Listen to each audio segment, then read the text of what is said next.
Welcome back to Flick Fights, everybody. This week we're doing Blade versus Constantine, and Yeah. we're psyched. Which I realize unintentionally is a DC versus Marvel. Oh, holy shit! I didn't realize that either. That's amazing. Yeah, just say like literally like a few minutes later, like ago, it's like, wait, Constantine was with. I've seen him with Batman, so like, oh. Dude, I came downstairs and Monty was watching the Sonic that has Shadow in it. I was like, Keanu's everywhere. I know, and I'm not mad about it. I mean, he did a pretty good job in this movie. I just, having seen other Constantines since then, there's just some parts that I literally was just like, that would have sounded so much better in a British accent. But welcome back, everybody. Remember to like, subscribe, share the episode, get in the comments, let us know what you think. If we are a bunch of dumbasses, please tell us loudly and verbally. With This one I'm pretty confident on. I don't... I think we should be okay here. It's it's not a lot to hate. Well, I guess like people might have a thing with like a Wesley Snipes, but yeah. For sure. Yeah, no, I kept thinking, like, so many scenes in that movie, I was like, I wonder if that was like in the script or just Wesley Snipes being an asshole and they left it in. Legendary asshole. But yeah, ever since I saw him come up in Deadpool versus Wolverine, I've been like, I gotta rewatch Blade again. But yeah, I mean, God, it's a '90s action movie. Fuck, like, in That all was the his good ways and all the wheelhouse, bad man. ways. Yeah. He was great. I mean, he was really shitty at a lot of other things just in life, but as an action star, Wesley Snipes was the shit, dude. Yeah, no, it's like I've always said, you can enjoy, like, you know, a piece of work. Well, think of the artist as a piece of shit. Right. Yeah, Well, I loved the this- Patriot when I was a kid, and Mel Gibson's an asshole, so it's just like... Oh, I know so many old Mel Gibson movies, dude. Jess just watched Signs for the first time. And I was like, man, we had it so good back then, and they all just fell apart. Yep. I don't know, my family apparently has, like, personal beef with fucking Mel Gibson. Like, Oh. he knows some of my family members. Why? Like, Apparently... through the industry, or? Kind of. Like, one of my relatives wrote one of the first pieces about his father being, like, a Nazi sympathizer and, like, having, like, a fucking paraphernalia collection. And he didn't like that. So he, like, pretty much, like, did a bunch of, like, defamation lawsuits. And, like, he did, like, I don't know. It was one of those things we weren't sure if it was intentional or not. But, like, where my aunt lived, he, like, built, like, his, like, mega church, like, Mel 2 blocks Gibson down has a from it. mega church? Mm-hmm. Yep. That is horrific. That sounds worse than Scientology. Yeah, no, apparently it's a real fire and brimstone fucking like old school Old Testament kind of church. Does he, like, preach at it, or does he just own it? I don't know if he preach. I think he just owns the building. I don't think he's technically a preacher, but I think he kind of puts what's on the docket theoretically. Gross. Well, fuck, man, that Yeah. sucks. I still like his old shit, but... Exactly, like I said, Yeah. I still like the Patriot, but he's an asshole. So it's just like two things can be true. Did you know that there was in Australia, like, so there was Mad Max, the original one, they had to, like, redub it for America because his Yep. Australian accent was so thick. Is he Yep. Australian? Yeah. Yeah, that's so weird, dude. You I mean, cannot dude, tell it's- anymore. The Australian like conservative media empire is huge and vast. Like it's. Well, I remember, like, the original Lethal Weapon, it slips through quite a bit, but I thought he was trying to do, like, a weird Philly accent and just fucking it up. Yeah. No, that was back when like we couldn't have foreign accents in movies. Like there was like that one movie where like they dub Arnold with an English accent. Yes, Hercules. I think it's Hercules. It's like Young Hercules or something, or Hercules Takes New York or something like that. Yeah, but yeah, it's You know, another thing I realized, this could have been a cool, like, sequels coming soon episode, because they're making a Constantine 2, and they're supposed to reboot Blade, but sounds like that has all but been murdered, that project. yeah. with the Well, new I Blade. know beyond that too. Like that whole movie, Sinners, that came out recently. The entire like wardrobe and like set pieces in that was apparently originally going to be a Blade prequel. That would have been so sick. Right? Wait, And like a prequel to Blade? The Yep. character? Like, yeah. so Blade wouldn't have been in it? No, I guess it'd be like his whole like or like the origin stories of vampires, like maybe like his mom and like how she got like caught up in that whole thing. Which Okay. that's another fucking thing I forgot about this movie is Blade's whole mom Me subplot. too. And boy, oh boy, did that touch on some sore subjects for me. Yeah, I remember loving this movie so much when I was little, and now I kind of see why. But Yeah. yeah, I was really psyched for the new Blade. That I can't remember the name of the actor that was supposed to play the new one, but he's great, and Yeah. would have been think- another guy playing his character twice in the Marvel universe because he's Yeah. Cottonmouth in Luke Cage, and then he went on to was gonna play Blade, but something happened to that project, and they have no Yeah. like projected release date. Damn, because I know they were like kind of teasing it with like the whole point of like the last Deadpool movie was like putting all the Fox franchises to bed so they could like restart Yeah. them and shit. Yeah. Yeah, and he has that moment where he looks at the camera. He's like, "There's never gonna be another Blade," and then Yeah. Ryan Reynolds looks at the camera. It's like we're working on it. Also, did you hear the story circulating right now that there's been a clash of egos on the set of Avengers Doomsday, but they won't Oh say yeah. who. I've heard. Everybody thinks it's RDJ and Ryan Reynolds. Yeah, I heard apparently there's some statement they put out recently saying like it's not true. So who knows? I mean, I wouldn't doubt it's true, but I'm sure that happens all the time in these movies. Yeah. Well, yeah, I probably assume it was like Ryan Reynolds like having some smart comment and fucking Anybody not liking it. yeah. With all the controversy after the Justin Baldoni thing, some people are not. He's not in their good graces, but I still love him. He's a goofball. You ever seen Free Guy? I love that movie, dude. Yeah. I got the Fortnite skin when it came out. Nice. Of what's it called? The boss at the end of the game, where it's just Ryan Reynolds but huge and jacked. Yeah. Like the guy made- or something like that. Right. They made that a Fortnite skin, and That's yeah, awesome. It was awesome. Dude, Fortnite is slowly trying to reel back in our entire generation. Like every day I Well- wake up, they just did Power Rangers, and then today they just released the Gorillas. Yeah, no, it's just a money printing machine. Like, I've like been online for a few of the concerts and shit they did like back in the day. Like back when I was a babysitter, like I used to use it as like a motivator for the kids. Like, okay, if you go to bed early, I'll grind your account until midnight when your parents come back. Like, okay, It's like, I'll get you that llama pickaxe. Just go the fuck to bed.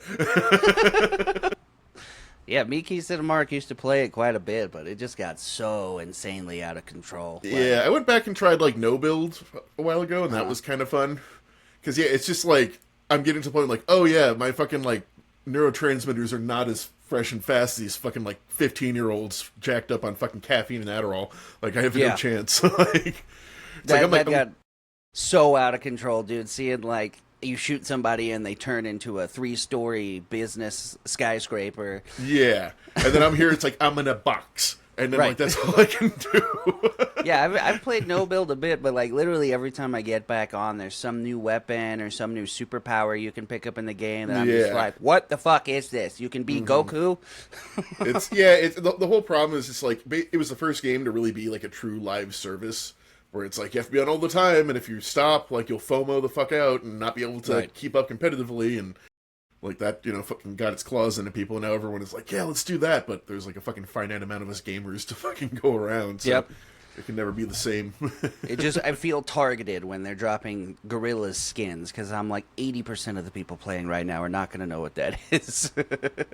I know, dude. That was a fucking hard thing. Like with my ex one time, I was like fucking like, it's like, oh, do you know this music? It was like bumping like fucking like Feel Good Inc. in the fucking car on a road trip. It's like, yeah, my dad showed this me as a kid. I was just like, oh, shit, ow. You ever see the clip of where they got the music for Feel Good Inc.? Yeah, where it's Or just like, Clint we're just Eastwood, saying- not Feel Clint Eastwood. Good. Yeah. It's the fucking like riff on the fucking like main theme. of, Yeah, like, the good just meta. came stock. That's incredible. Good musician can make music out of like a fucking tin can in the string. They're fantastic. Dude, Well, I if just- it's your first time watching the show, we take 2 movies, we take them through 10 rounds. We start with a tale of the tape where we go through the vitals for each movie, and then we get into the plot of each one, and then we take them through 10 rounds and score them based on the categories and declare a winner. Yeah, so where we're gonna start today. This isn't like really like gonna push one off. Like I'm interested No, in talking no, about this is going to yeah. be kind of a breeze. I feel like this is like taking off the weights in an anime after last week. Oh dear God. But yeah, let's start with Blade since it's first on the page. Why not? So yeah, like kind of start with Blade, get right into it of like this guy following a girl to his death. Vitals. Don't forget Yeah. the vitals. Oh, I always forget the vitals. I'm sorry, I'm excited to talk about the movie. So Blade, yes. Yeah, budget of 45 million, box office domestic of 70 million, international 61 for a total of 131, which is pretty good. But this was kind of like before the era of the blockbuster. Yeah, it's pretty decent for 98. Yeah. I would say probably this even kind of seen as like a horror movie, weirdly, back in the day, not even like an action film. Well, yeah, comic books were nowhere near as huge back then, so a good portion Nah. of the population probably had no idea what the fuck Blade was. Yeah, exactly. I mean, like, like what, 98? We were still in like the Rob Liefeld fucking like so many pouches and pockets and thick fucking Right. thighs and no feet era. And you can tell in this movie the fucking wardrobe some of these characters have, my lord. But yeah, no, Blade has so many pockets, like, and he keeps pulling things out of them for like the entire fucking movie. So at least they're justified. But IMDb score is 7.1, Rotten Tomatoes of 57 for critics, 78 for audience, which I don't think that critic score is fair. Not at all. That's Yeah, I mean, fucked there's up. definitely some like rough bits in this movie. Like I'd say the thing like fucking chugs along the whole way, and like it's not a bad movie. Well, But- again, they were pretty harsh to comic book movies in general back then Yeah. because they didn't see a value in them at all. So they, Yeah, no, you know, Robert Ebert used to shit on comic book movies all the time. Like it was just like Yeah. kids trash. yeah, like the OG Spawn got shit ratings, and it's not. Blade's definitely a better movie than Spawn Yeah. was, but Yeah, but for the time and the budget and the amount of like people that cared, it was an amazing movie. I didn't realize I printed this, but I didn't look at it. The director also Stephen Norrington directed League of Extraordinary Gentlemen. That's cool. Ah, that's another one of my guilty pleasure movies. Yeah, it's on the wheel somewhere. Yep. Yeah, as you said, director Stephen Norrington. So yeah, back to the movie. But yeah, so yeah, we get like the girl dragging this dude to his death, and I'm sorry if you walk into a fucking like slaughterhouse and a girl's just like, "Don't worry about it, follow me. You deserve to lose whatever organ you lose going into there." Like, Especially if regardless you're of wearing vampire. a beret like this guy. Yeah. Oh no, and there's even a part two where it's like there's literally like a wall of bodies that like go by in a chain, like underneath a thin plastic sheet that you completely see through. It's like, what's that? And it's like, oh god, you deserve to die. Good old 90s raves. Yep. Yeah, God, it's one of those things. It's like I'm sad I never got to experience one of those, man. Like it doesn't. Yeah. It's not the same today. Not I at don't know all. if the- I know guys my age that still go to them. And my boss at my old office would constantly show up hungover as fuck and like, yeah, we went to another rave last night. I'm like, dude, you should not be going to raves. Yeah, no, like I said, I don't want to go anymore. I'm sad I missed that as like a younger Exactly. person because it didn't exist. But yeah, no, if I show up like this to a rave, like I should be turned away at the door. Sir, Unless I can the hear you, raves but- are just people our age now, because that's the only people that want to go to raves. you Yeah, know? maybe. maybe it's like a disco now. It's all outdated. I'm like so out of touch. I don't even know. I feel like it would just be sad either way, but Yeah, just like standing in the corner, just depressed and like buzzing. I can't not a do good drugs, combination. which is the main part of going to a rave because Yeah. I have work in the morning. But Yeah, like sober, this kind of sucks. Got a headache and I want to go home. There's nowhere to sit. But yeah, he goes in and like the girl like immediately rejects him to go dance with this other girl and he gets all butthurt, which I thought was funny. and they start playing the Blade rave music that comes up in the Deadpool versus Wolverine movie. And as soon as that music hit, I was like, oh yeah, just settle in for some 90s nostalgia. Yep, and then like he like drop of blood in his hand. He's like tasting it like blood. Like I don't care if it's not blood or not. I'm not tasting anything that dripped in my hand in this fucking like in this fucking like active slaughterhouse. Yeah, I mean, my first assumption seeing something like that out of a sprinkler system would be rust. I'm not doing Yeah, that. exactly. Yeah, I'd be like, oh man, that's gross. But yeah, then the fucking it turns out it's a vampire rave, and like the black lights go on, and you see all the fucking like bloodbath like signs like show up, and Yeah, they set off the sprinklers for one of two sprinkler scenes tonight. it's fantastic that how the shit lines up, and we don't even realize this before Yeah. we watch them. No, not only that, but one of two monster-filled sprinkler scenes tonight. Right? Yeah. Oh, that's what I meant. That they both Yeah. have a sprinkler scene. Yeah, and then blood orgy kind of starts, and this man, I guess, is just too slippery to be caught. He just Yeah, he's luckiest. There's a couple people like this in this movie that are just like I kept thinking of the four-leaf clover Fry has in Futurama. I'm like, these guys must have that.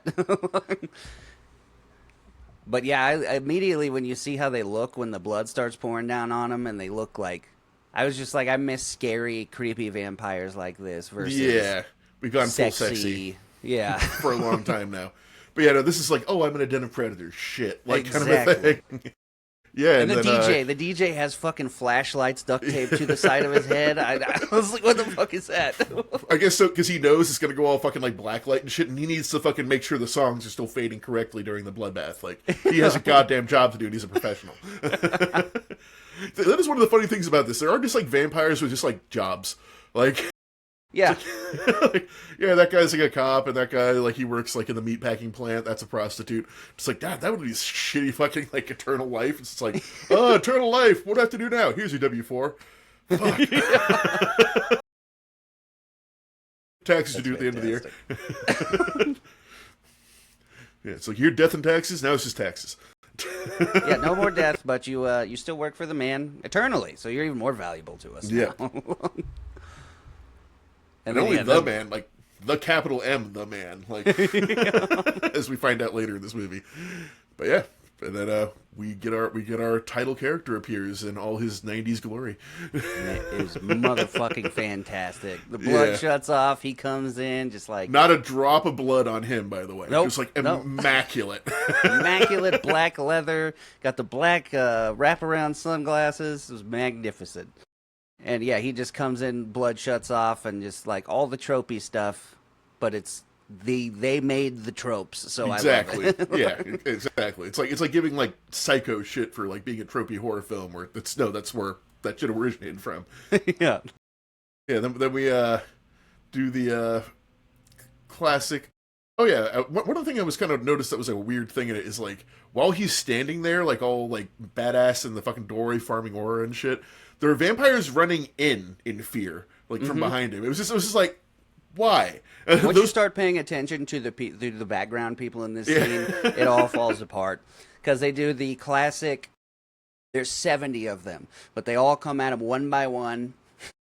Just say some shit, then attack. Say some shit, then attack. Just give them time to kill them, so you can see the sweet '90s CGI as they turn to ash and skeletons. No reloads the entire time. Nope. We don't have time for that. And then after he wipes out this room, the bad guys that come in after that all have like Uzis and shit. Yeah. And they walk in with the Uzis, put the Uzis away, and start coming at him with pipes and crowbars. Yeah, but also it's like they also come in like full auto, like 7 of them with Uzis, and like not a single one hits them. Like not even like a graze or like his coat or something like that. He's just... They barely even fire at him. It was insane to me. But again, this is where the tropes come from, so I was here for it. Yeah, then he does that cool little like 360 fucking camera thing around that blood pit for whatever the fuck that room is. Yeah, I don't know what this building is when it's not a rave building, but... I mean, yeah, I guess like part of it's a slaughterhouse, but that one's just like, oh, and here's where we sacrifice the virgins, which I guess fucking... But yeah, the sweet boomerang knife that goes around in a circle, and that was epic, man. I love this shit. I love all his gadgets. And what's that one vampire's name that is like the fucking lackey? It's like... The crispy one? I called him the crispy one all through my notes. I did Quinn. too. Hold on. His name's Quinn. Yeah, so the one fucking reoccurring vampire that just will not fucking die in this movie. And I love this actor. I can't, what's his... I put down his name, but yeah, the actor that plays Quinn is fucking great. Yep. Yeah, he's just like this fucking like douchebag asshole fucking like crass vampire, like a fucking biker douche. Yeah, but great comedic relief for this movie. Exactly, yeah. The bit at the end with his arm, he's like, what? It's like, I'm fucking with like, yeah, you got me. But like, yeah, so he fucking burns the fuck for no real reason, like just to be an asshole, like he every other vampire he's just like dusted with, which I will also say is super inconsistent in this movie. What dusts a vampire and what just fucking makes them fall down and die. Yeah, because he drills him with the 2 silver spikes to stick him in the wall and literally goes like, yes. Yeah, which and I guess he's not dead, and I don't get why. The only thing I guess is it has to be like a harder headshot. He says later, so I guess he gets him in the shoulders, and it's like not there. But yeah, then there's like shit later that contradicts that. So it's just like. Well, and he even says, like, I'm getting tired of killing you. Like, this one specifically keeps surviving and coming back. But yeah, because, like, he's, like, about to kill the guy, and then he hears, like, the cops coming, and he fucking, like, 90s Batman bams out of there. And the cops just completely underreact to seeing a guy like on fire. It's like, yeah, put him out. Yeah, get this guy a blanket. He's just like, like all fucked up on the floor. Which we find out later, like, apparently the cops are all in on this shit, which they would fucking have to be. Like, well, yeah. But yeah, they still send the vampire to, like, a regular-ass morgue, though, even though they're in on this. Yeah, that was, yeah, the cops suck. Like I said, they completely undersell it. Their investigation skills are awful. And they're the most trigger-happy motherfuckers I have ever seen in, like, any movie of, like, police officers. I think Blade writes some shit in blood, too, and they... Yeah, because the next scene though is like we meet the doctor lady. God, what's her also, name? fun Vanessa? fact: the cop that walks in and sees Quinn's burning body was supposed to be Stan Lee, and they still credit him as Stan Lee.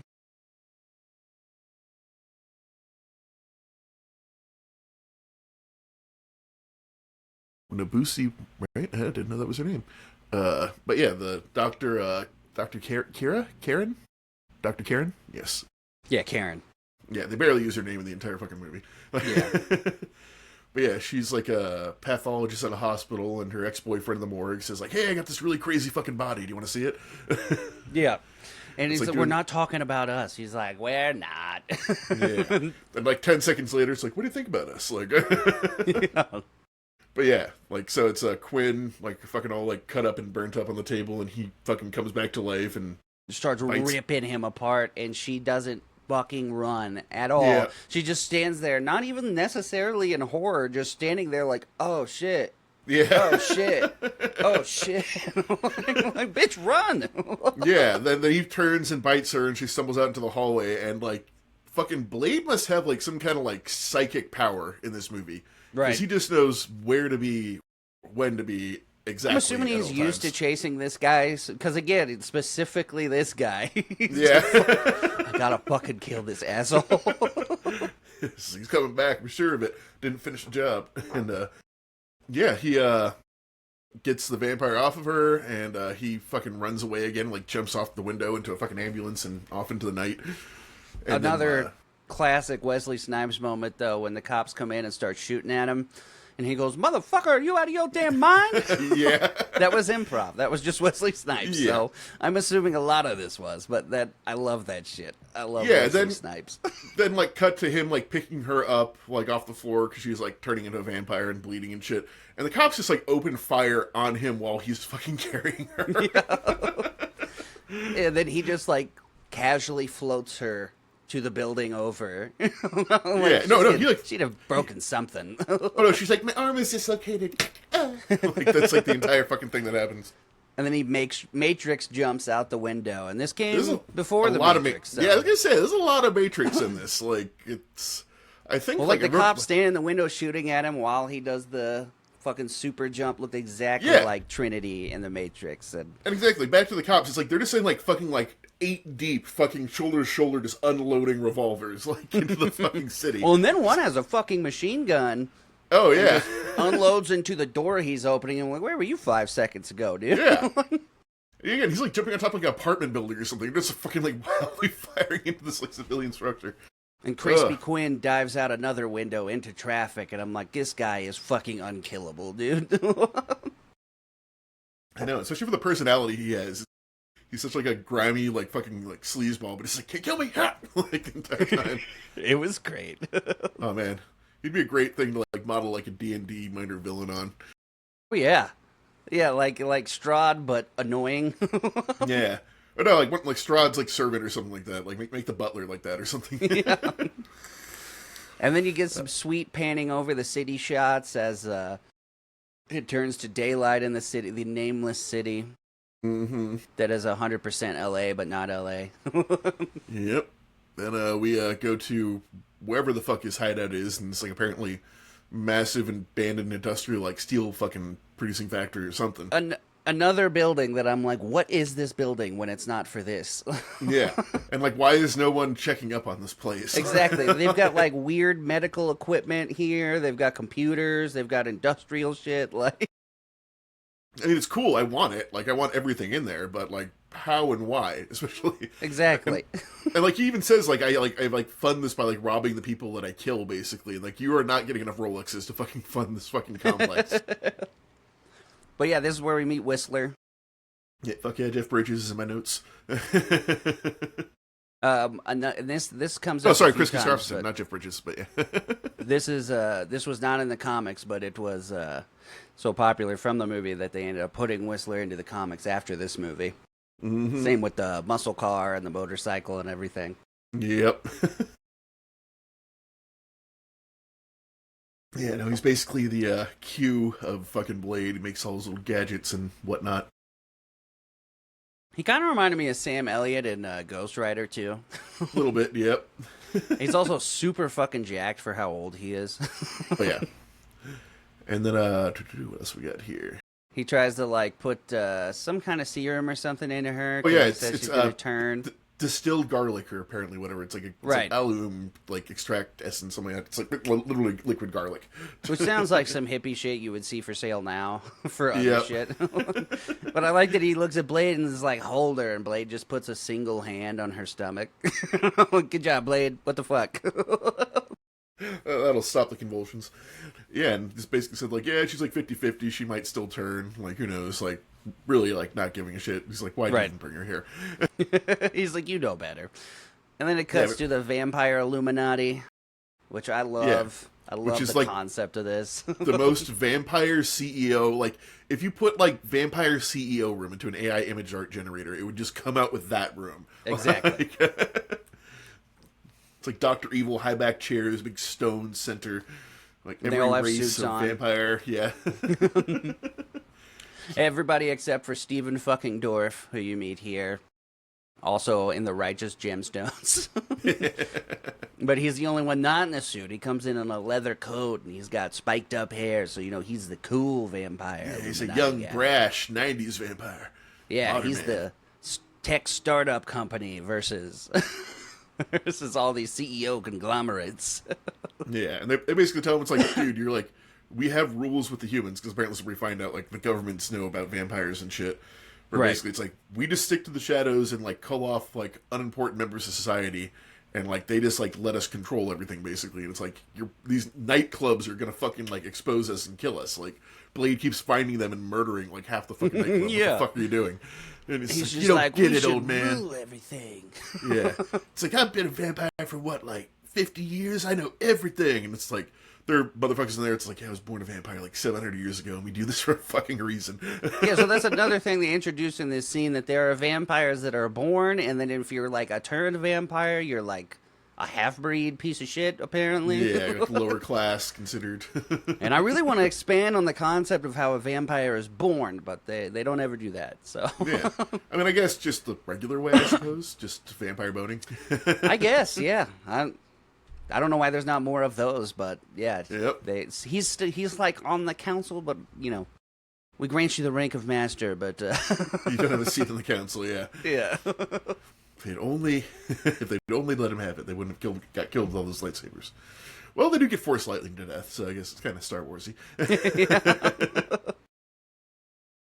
I think after that we cut back to Blade after he throws his little hissy fit and runs back out. And we find out that he has like some kind of serum he's taking, and Whistler's like, "You're growing resistant to it, bud. Like, I don't know what we can do." And he's like all strapped to a fucking chair and fucking having a seizure when he's like getting the shit injected. Right. Which you also see his mom's ID is just laying around on the table for some reason. Yeah, it's just for him every to morning stop before he and goes ponder. out, it's like, oh, my dead mother's ID. Yeah, he's got like this weird little like bat Asian-y kind of meditative bat cave. Yeah, like, it's like Dewey Cox. Like, he has to think about his entire life before he goes out and slays vampires. I know. You know, there's literally a point like later on where like time is of the essence. He's like, I need to meditate for 45 minutes before I do anything. Yeah. And the chillest suit-up scene you have ever seen. The chillest suit-up scene. That's amazing. Oh, yeah, and then we see that Dr. Lady made it through the night. She's not a vampire yet, and we're not sure if she's still going to turn into one. Yeah, she like tries to run away when she sees him fucking spazzing out in the chair. Yep. And then Whistler cuts her off, and Blade fucking ninja falls from the ceiling behind her. Just Completely silently, like no audio sound effect. Yeah, so you see that he's capable of being an absolutely silent predator, and then the rest of the movie, he's just like, I'm going to drive this motorcycle through the building. So, yeah, it's just like, he might be, it's like, God, there's a joke once I heard, it's like, you might be the best person at, like, jacking off mooses in the entire world. That doesn't mean you want that to be your job. Like, it's like, you may be the stealthiest man on the planet, but he doesn't like doing that. Yeah, there's like 2 times in this movie where he just silently moves. Yeah, the cop scene coming up. That's the other one. Yep. And then they explain the vampire weaknesses, which is a tropey vampire thing. Every single one has to have their own spin on, like, that doesn't do shit, but these other cliches totally work. They work, yeah. They say crosses don't do squat. You can use garlic, UV, and silver, though. Yep. Okay, yeah, so things, most of them. And I remember just like a note in the scene too. He's like filling up the car in the scene, and he's like spilling gas over the fucking like fresh paint finish, and like smoking his cigarette while he's like got an open gassing. People have a death wish. We should make an edit of the movie where it cuts to black right there and just rolls. just put in a fucking like After Effects explosion and just fucking cut to black. Then we get to see Whistler introduces the 90s UV light, because batteries sucked balls back then, and we forget about that. Yep. Gives her some vampire mace, too.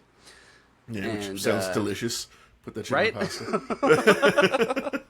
Like, we also sell this to the Cooking Network. And then he tells her to get a gun, and if she starts changing, do the world a favor and use it on herself. Yep. And, one thing I didn't notice, too, because there's not a lot of daytime scenes in this movie, but every time it is daytime, the palette that they use is like the same, like kind of like colors you see when you've just walked out of a movie theater for the first time, and like everything's like too bright to see. Like everything in the daytime is like super bright and blown out and shit constantly, which I thought was interesting. Yeah, like this is all night creatures. This is how it looked to them. So it's interesting take. Yeah, that's pretty cool. A lot of really cool cinematography in this. Honestly, I will say I love like when he drops her off. There's just so much paper blowing everywhere. Yeah. Like, it's always insanely windy in whatever city they're in, and no trash people. Like, they had to have dumped like reams of paper for these scenes, because it's insane how much paper is blowing by. It is something I've noticed watching older movies. It is a thing that happens a lot, and it's just because like newspapers were so prevalent back then that like that trash was just kind of everywhere. But now it's all digital, so that just stopped. It was still insane. Oh, yeah. How noticeable it was in that scene. It's a lot of wind in both these movies. But we see Frost is going through vampire records, listening to... He's got headphones in. He's such like a little child. That 90s techno. Uh-huh. Yeah. He's like sitting in the corner. Talking to him, and he's not hearing him because he's got headphones, and he's like, you don't have to yell. And I'm like, Jesus Christ, he's like 14 years old. And the guy, Dragonetti, the lead vampire, yells at him, and Frost, like, almost kisses him as he stands up in his face. They get, like, borderline flirty. Some weird intimidation thing. But yeah, he's, like, trying to, like, translate some ancient vampire, like, prophecy, and he's like, you will never do this, you're a half-breed, you can't even read it. And he's like, I have computers, old man. Oh my god, dude, the computers in this movie kill me. It's like top of the line, but it's just like a CRTV with like a video playing on it and some keyboards and wires. Well, every time it shows him researching, it's playing like the same 3D animation on repeat of the 12 and the center. Well, yeah, that's the other thing too. It's like translation complete, and apparently these ancient vampire texts translate into a 90s 3D model of like a ritual that you have to fucking do. Or did the computer read it and then generate this like shitty little fucking like... It was just like ancient computer language to generate a cutscene. Yeah. It's like, and your PS1 render is done, sir. Yeah, the Blade drops Karen off. She gets on the elevator, and it, like, really makes it seem like the people that get in with her are vampires. One of them has a tattoo on their neck. Oh, they totally both have not the the same vampires. Well, they're definitely familiars, like, because that's what we established later is the thing in the back. And then They had to be do the, something, right? Because they had the tattoo. But he also said, like, they're everywhere, and, like, they went into an apartment, so, like, I guess just coincidentally her fucking neighbors were some random vampires familiars. Right. Just completely unrelated familiars. And she goes into her apartment and starts, like, cleaning up, then, like, a fucking cop comes in like, the sketchiest way possible. Yeah, like, even if you weren't a familiar, like, no cop, you can't just do that. He just walks in like, I just wanted to check on you. Like, what the fuck? Dude, even if you just been, like, knock on the door, like, ma'am, this is a wellness check, you were reported missing from work the other day, he could just fucking, like, got her right there. It's like, we need to report, and... But yeah, he comes in with, like, his fucking hand on his gun, like, with a fucking, like, hand out in front of him, like, calm down, I'm not here to hurt you. It's like, wasn't thinking that, but now I am. He spends the time trying to convince her that he's not there to hurt her, and then is like, well, you're gonna die anyway, bitch, and takes out his gun. I'm like, what the fuck was the point of that? Yeah, and then Blade just appears from behind him. Yeah, just like as he's wont to do. So Batman coded. It's great though. No way Blade and all that leather and weaponry is just chilling behind him. He's squeaking and clanking his way up those fucking staircases the entire time. Oh god. And then he kicks the shit out of him, and we find out that he's like also in like apparently got more than one job today. Like after killing this woman, he was supposed to like deliver blood takeout DoorDash to like fucking this like Japanese club. Apparently. Right. Yeah, Blade's holding a gun to him in broad daylight, by the way. He's just in front of everybody, gun to a cop's head, and smacking him around a little bit. I think this must be New York or Chicago, because that's probably the only place this would fly. Right, yeah. Definitely New York. Yeah, it's not even a thing where it's like everyone's like looking away or shying away. It's just people are just like fucking like walking down the street and like passing them and shit, and just fucking like Neo from the Matrix fucking holding this like blinged out Uzi to his fucking head. They only react when he runs away and Blade points a gun through a crowd, and they're all like, what the fuck? Yeah. They don't react to the gun being pointed. They're just like, oh, that's odd. To the tall man with multiple weapons and a samurai sword on his back. Ugh. So he runs away, and then they stake out his car because they know he's going to come back for the blood he was supposed to deliver to the vampires. Yeah. And the cop Karen is mid-sentence talking shit, like, you really think he's going to come back? And then he comes back. Yeah, and like he doesn't see Blade's very obvious, like, blacked out fucking muscle car like 10 feet from fucking where... With fucking UV headlights. Ugh. And then I do like the little thing that follows, though, where they follow him through the city, and it's like all frantic, showing all the creepy shit that happens in the city at night while you hear the radio chatter. And he's like, fucking Blade's out here, and everybody's like, shit! Oh god, remember they tried so hard to make the actual chase look fucking epic, and they just like speeded up the footage to make it look faster. Another thing I love in 90s movies is just fast forward makes everything more tense. And then they go into the... he gives a little speech like vampires are everywhere. I can tell by the way they move. And then explains nothing further. Yeah. That doesn't give her any tips on how to spot the movement of vampires, but... Then he hands her a gun, and we find out like all his weapons are filled with silver hollow points filled with garlic. I think is what he says. Yeah. So I gotta say, all of his equipment must make him hungry because it just smells awesome all the time. Oh, yeah. Or he just fucking hates pasta now. Yeah. Pasta Oli. He's just like, no more. Are there no Italian vampires? Oh, that's why the Vatican's there. Oh, we just made some links. They think it's Jesus, but it's just all the garlic. God damn it. But yeah, they go in. He's like another 90s trope where he's like, you know how to use that thing? She's like, no, but I can learn damn quick. I'm like, let's take a second here, though. Yeah. And like actually make sure you know how to use it. Yeah, then he does go, it's like, okay, it's like got 9 rounds in it, 1 in the chamber, safety is off, like squeeze the trigger. And he just like run down. She's like, okay. And they walk up and the bouncer's like, you lost, and he just punches him in the fucking face and throws him through the door. A lot of problems tonight were solved by just a quick punch to the mouth. It was a running theme. And you see the really creepy Asian child yell rapping on a stage while a room full of grown men that look like CEOs are watching. Maybe Yakuza. And they're all like smoking cigarettes and going like, oh. Yeah, It's Yakuza just like, Epstein edition.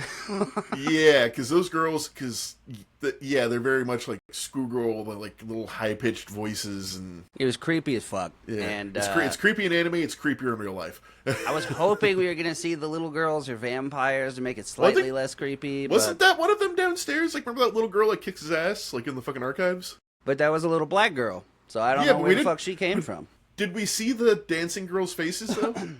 Because like, I don't remember. Yes, they were Asian. They were Asian with pigtails and sunglasses. Okay, unrelated problematic little girl, I guess. Yeah, it was fucking weird, and I didn't like it. And then but you know what? I mean, we've all seen Interview with a Vampire. We know vampires are fucking problematic motherfuckers. It did make, when I saw the black girl, it did make me think of Interview with a Vampire, too. Yeah. Like, yeah, they would do that, wouldn't they?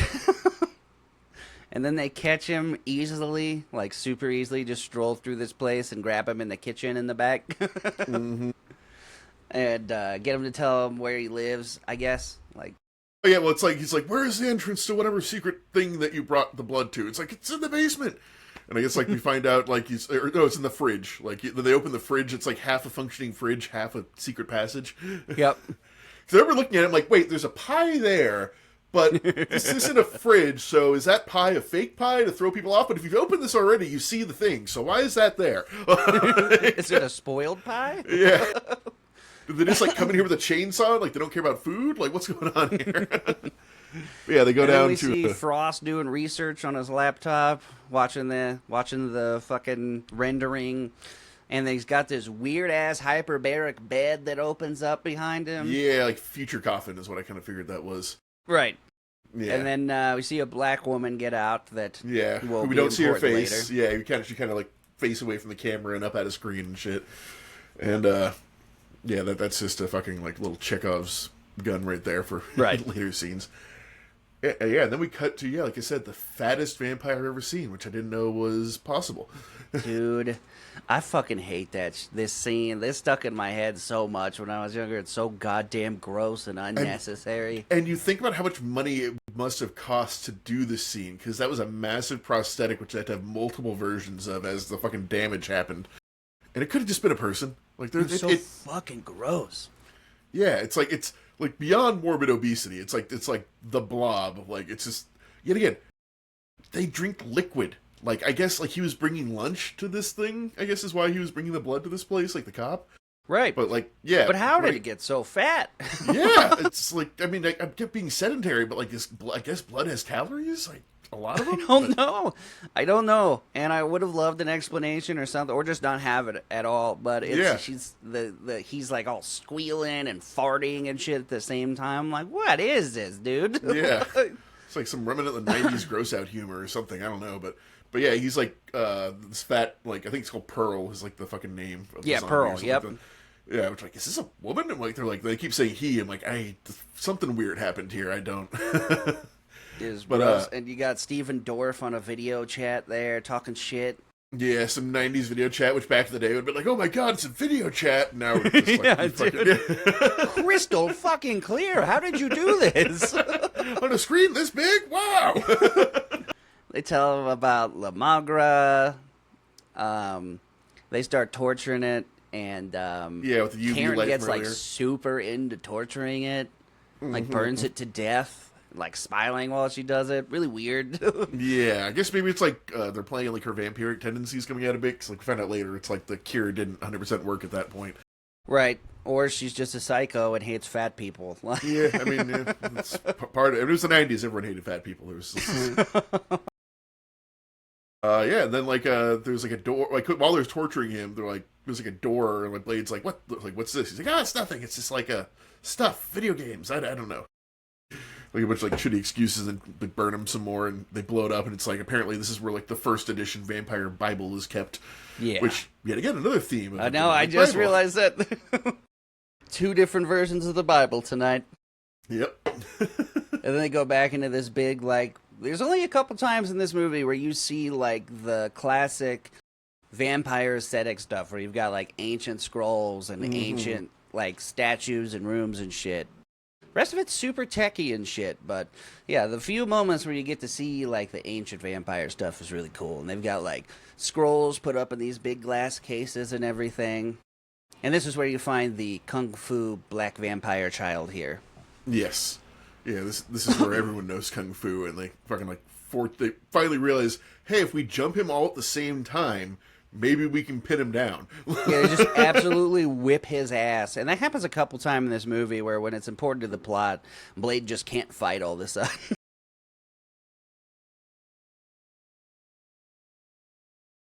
Oh, and that's also where one of them takes his sword and starts playing around with it.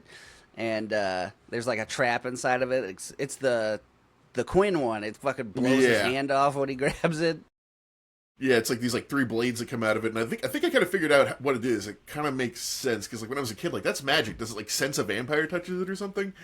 But no, it's like there's like a little clockwork thing on it, and then like if you push it up, it like disengages the clockwork thing. So yeah, they show the safety when Steven Dorff has it. He's like, "Oh, I know all your secrets. I told you I know everything about you," and like clicks the safety on. Yep. And then yeah, he's got like again another piece of technology way ahead of its time. He's got an earbud in, and he starts laughing. And yeah, you gotta get it's all this technology is like this like reveal, but it's like no, it's just a thing now. Yeah. And then Whistler blows through the wall, and it just starts unloading on the room with a machine gun while they all escape into the subway. Yep. I love the during this fight, that guy grabs his sword again to hit him with it, and this time it doesn't explode his hand, and the blades are back inside.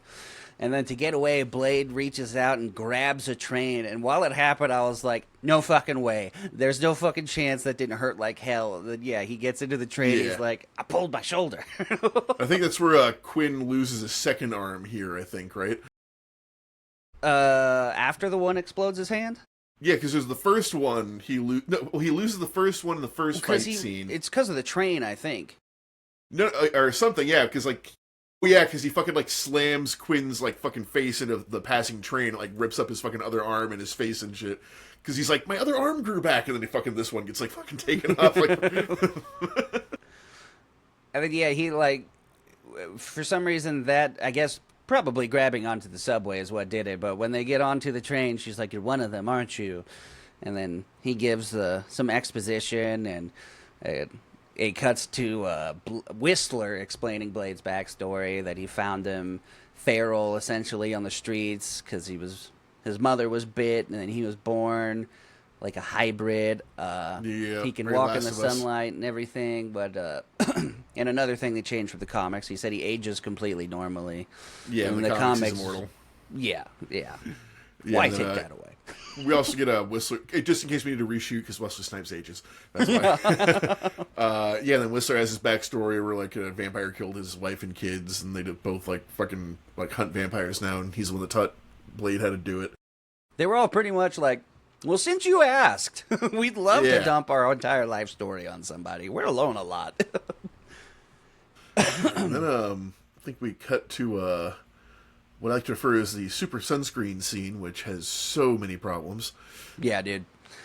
This was so fucking corny. It's not even like I thought they were going to reveal like they discovered some technology or something, but it's just straight up sunscreen. Yeah, it's like FPF 100 or some shit they just like caked on. But like I wrote down, it's like, but eyeballs.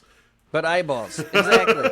Well, they put on the motorcycle helmets. Yeah, but he's like already burning and shit. Like when the sun is like not even peeking above the fucking horizon, and their eyeballs are not. And like later on, he's standing out in fucking broad daylight with just sunscreen. Yep. Like, no, it's a super corny workaround. I didn't know why they needed to do that. Also, I don't like that Dragonetti is supposed to be like a vampire god, essentially, because he's full-blooded, and they don't show how they captured him and drug him out here or anything. Yeah. And he's just so submissive about it. He's just like... he gets to every one of, like, the vampire CEOs with, like, no difficulty whatsoever. No, like, it's like why hype them up like that if Steven Dorff can take them all down? Like, I'm sorry, I'm not a huge Steven Dorff fan, if you haven't noticed. Steven Dorff and his, like, creepy-ass fucking girlfriend. Like, he was, like, a combination of every 90s douchebag, like Christian Slater combined with Ethan Hawke. Pop collar, fucking, like, coiffed hair, fucking little too much makeup. Yeah, and his girlfriend's a fucking psycho. And yeah. Oh, before they get to the beach, though, they show them bandaging up Quinn. with his arm all ripped off, and while his girlfriend's bandaging him up and he's talking, she just stops to bite his fucking severed arm, and he's like, "What the fuck?" Super weird throwaway part. Yank out the main vampire's fangs and throw him on the CEO vampire table, saying, "I'm in charge now," basically. And they're just like, "Okay." Yeah, and none of these vampires have a problem with that, or their own private army, or a recourse, or anything. It's just okay. Cool. Yeah. One of the downsides of this movie is that I feel like, the Vampire Council should have been, like, scary, you know? Yeah. Okay, here's all it would have taken. Fucking gunshots in the background, pan across a bunch of corpses, dude falls into frame and gets dusted, and then fucking troops come through. They put up a fight. Like, just something. Right. Like, yeah, it was kind of a bummer. Yeah, and then, we go have science time after this, where it, cuts back to the the compound, and she just said she went back to work and got some machines, which is like an entire fucking like genetics lab worth of material. Like, yeah. Like, how did you walk back into a place that thinks you're dead and jack like 18 2-ton machines and get them here? I don't know, maybe they had it already, but like how it was framed is like she had her own little like medical wing of the compound now. Yeah, like, no, there's a bunch of stuff you just gotta ignore to make this suspend movie disbelief cool. a lot. But yeah, she finds out though that anticoagulants are vampire bombs. Right, that was so cool. He's like, "You call that a fucking cure?" She's like, "No, I didn't say it was a cure, actually." Yeah. Oh no, there's even a funny point where too she's like, "Okay," like she like puts it in the microscope. She's like, "Okay, stand back." And he's like, "Stand back." And he's like leans into fucking the microscope. The whole thing detonates. And then she find out Whistler has cancer here too. Yep. Just, hey, 2 cancers. Yeah. This is crazy, actually. Yeah. Until we started talking about it, I didn't realize most of these. Yeah, we need like a the same different like chart like in the background here just to fucking start marking shit up. Someday I'll get good at editing and I'll be able to put visuals up on the screen. They're like ding ding ding ding ding ding. I was watching Abbott Elementary recently, and there's a part where it's like, and here's where I'll put like the little emoji when I learn how to do that. Exactly where I'm at. And then she takes the bandages off her neck, and he's like, sees that they're not like healed or anything, and he's like, "Looks like we didn't catch it in time." And she's like, "You're talking about me like I'm already dead," and he's like, "Yep," and walks out of the room. Yeah, then God, then we get the daylight scene, Frost in the daylight. Yeah, is he just like walking around like in like downtown or some shit? Because I forget how he like gets called out. Because I just goes like Blade. Like, from, like, a distance. It kind of seems telepathic because he like gets a flash of Frost in his head, like sees him, and it goes Blade. He's like, I'm like, what the fuck was that? Yeah, and he's holding this little Asian girl like by her throat. Yep, this movie has some weird stuff with Asian kids. I don't know. Yeah, I mean, I guess it's never stated where they are. I mean, but we just assume everyone's speaking English. But right. Baby's in Chinatown at this point, Los Angeles or something? Yeah, I don't know. There definitely wasn't only Asian people around or anything, but again, it seems like they intentionally tried to pick parts of L.A. where it wasn't clear where they were, too, so. But yeah, he basically tells Blade, "I know everything about you. I know about your serum. I know about your mom. And I know all this, and this, and yeah, I'm wearing sunscreen, so." Fuck you. Like, what? Why isn't everybody just wearing it all the time then? Like, UV weapons aren't going to work against you, right? I know, you just have lotion that completely negates one of my main weapons. Like, fucking everyone slather up before they go out. Can be solved by beach bomb? My one nemesis, Bullfrog. And, then he's like, basically like, fuck you, I'm gonna shoot you. And I think this, from what I remember, is the first bullet time effect in history. It's exactly what I wrote, too. Like, another thing the Matrix got from this movie. He offers a truce. Blade says something in Spanish about La Magra and pulls his gun, and then he just... None of the other vampires do this in the entire movie, but he goes into bullet time, and it's honestly pretty good CGI for this time, too. But you're right. None of the other vampires have super speed. And at this point, he's not like a super vampire or anything like that. Like, why? But in the past 5 minutes, he's used telepathy and bullet time, so I don't know. He's just, I guess, built different or something. I don't fucking know. I also wrote down that in this scene specifically, he looks vaguely like Kiefer Sutherland in The Lost Boys. The way his hair's done up and everything. And how pasty he is. It did look kind of corny, too, because he looks like he has sunscreen pasted all over his body, and it looks weird. A little bit less intimidating. That kid was not okay afterwards. Like, unless that kid was also a vampire, it was, like, thrown through, like, a fucking hot dog cart across the street and, like, not caught. And Billy just, like, picks him up and dusts them off and just sends them on their way. Like, that kid would not have gotten up. I don't care how much kids bounce. Yeah, that was fucking brutal, dude. Yeah, you bullet times and then just fucking launches a kid, dude. And then Blade goes to save the kid and he's gone. Yep. And then side cut to to Karen and Whistler. And she says she's made a cure, but doesn't think it'll work on Blade. And then, vampires attack the hideout. Yeah, there's really not much of like, well, you're gonna be a vampire. She's like, oh, I made a cure in a day. It's like, damn, fucking, but that's all they need like one doctor for a day. Just a random doctor cured. Yeah. Well, I guess she's a hematologist, so she's technically a blood doctor, but still, like, you're telling me over centuries. I mean, I guess literally nobody has ever wanted cured, maybe, but I do think Blade would have maybe. But I guess by the end of this, he doesn't want it either, so. Yeah, but even, just like consulting any kind of medical professional at any point over the decades he's been doing this. Right. Yeah, and then he tells Karen to run, I believe, and, or no, they capture Karen, right? Yeah, they capture Karen. Well, they tell her to run, but she doesn't make it, and then they fucking, like, Whistler takes out a few. Shit out of Whistler. Yeah. And I remember getting real sad about this as a kid, too, watching Whistler go down. And But it really, really does. One thing they were great at in the 90s was hammering home revenge motivations. Like, you really wanted the people to die in revenge movies. Have you ever seen Spit on Your Grave? Oh, yeah. Yeah. Let's that do that girl one with next. the dragon tattoo. We could do those versus each other. Yeah, I mean, when I really want to be depressed one week. Yeah, it'll have like the most fucking content warnings at the top of the episode ever. But Ugh, God. and then Blade comes back to see him, all the vampires that he did kill, and he's like, they covered him up with a tarp for some reason. Like, I guess seems oddly polite for the brutal vampires to do. And left a VHS tape for a fucking for a ransom fucking letter. All of the 90s nostalgia, dude. It just says play me. Yeah, it's like, dude, like I associate like VHS tapes with like analog horror games now, not like fucking like current media to fucking get information with. And then Whistler tells them they need a daywalker's blood, so not to go after them, or he'll give them exactly what they want. And he's like, well, I'm gonna go after him and give them exactly what they want. Yeah. He's like, give me your fucking gun and walk away, and he does. Really sad. You've seen the second movie, right? Yeah, well, I did. I don't remember anything about it, but I'm guessing Whistler's in it.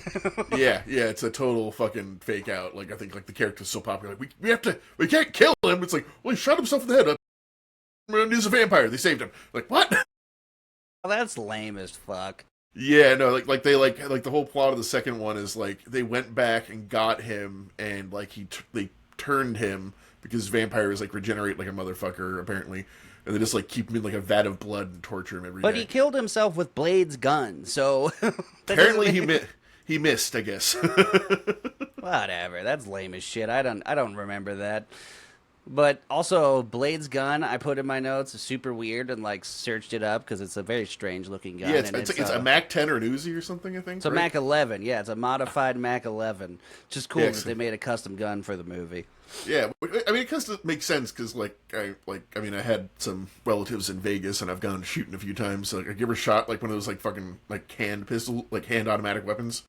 Oh, dude, It's like, you don't understand. Like, you think it's like, oh, I'm a big man, I can take it. It's like, oh, fucking shit. Yeah, I would imagine. Yeah, the first time like, I shot a fully automatic AK, I was like, "How is anybody remotely accurate in the movies when they do this?" It's like, I understand how fucking Keanu survived now, but or no, Blade's right now. But yeah, I think that huge thing at the top is like a fucking climb compensator. It's a big brick of fucking lead in the front that like keeps it from going up, basically. Oh, okay, all right.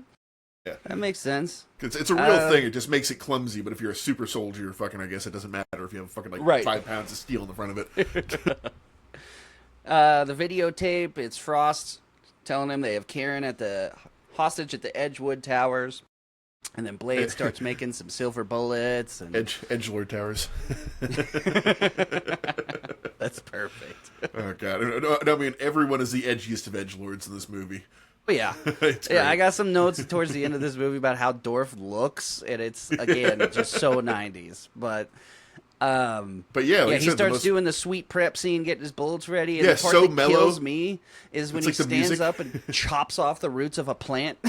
Well, you have to see it's symbolic. He no longer has roots to hold him down, to ground him, so he needs to cut the roots off the plant to symbolize his. I appreciate that you see the symbolism here. No fucking shot they were trying to do that. I'm bending over backwards to fucking give it any meaning. The other thing is like, sword is sharp. This is the other thing that could mean. Like, well, I went and looked up, like, what the fuck was that plant? And it was just garlic root, I guess. But, like, that's not... I guess, was he harvesting his garlic? I guess.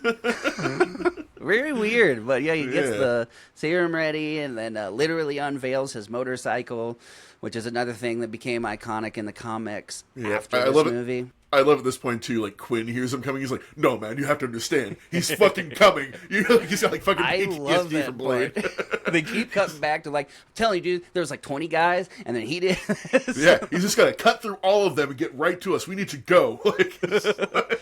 Yeah, we get a little moment here of Frost being Tad rapey with Karen, and says something about Blade not being a real man. Maybe he wasn't doing her right. And yep. He tells him about the cure, and she's like, but the cure only works if you've been bitten, so that would work for you, right? And he's like, fuck you. Yep. This is the part, too, where, like, he's, like, mocking Blade, and he has his sword, and he's, like, turns the safety off, and he's like, I know all your tricks. And he, like, throws what he thinks is serum, but is actually the blood bombs. Which, which we see demonstrated before this, which just make fucking, like, Gushers. Vampires, like, Hulk out and explode, yeah. It looks exactly like the old Gushers commercials. Yeah, Blade comes in, and it's just magnificent. When he comes in the motorcycle and fucks the fight scenes in these movies are fantastic. They're very unique fight choreography. No, like, Wesley Snipes knows some martial arts, too. Like, he was great, man, and I really hate how he fell apart. But yeah, like the old Demolition Man and New Jack City, all that. I loved Wesley Snipes. Oh, and Frost gives a little monologue there, too, that doesn't come off as, like, villainy. It just sounds like super 90s fuckboy-esque. And, yeah, Quinn's hyping him up, comes on the motorcycle.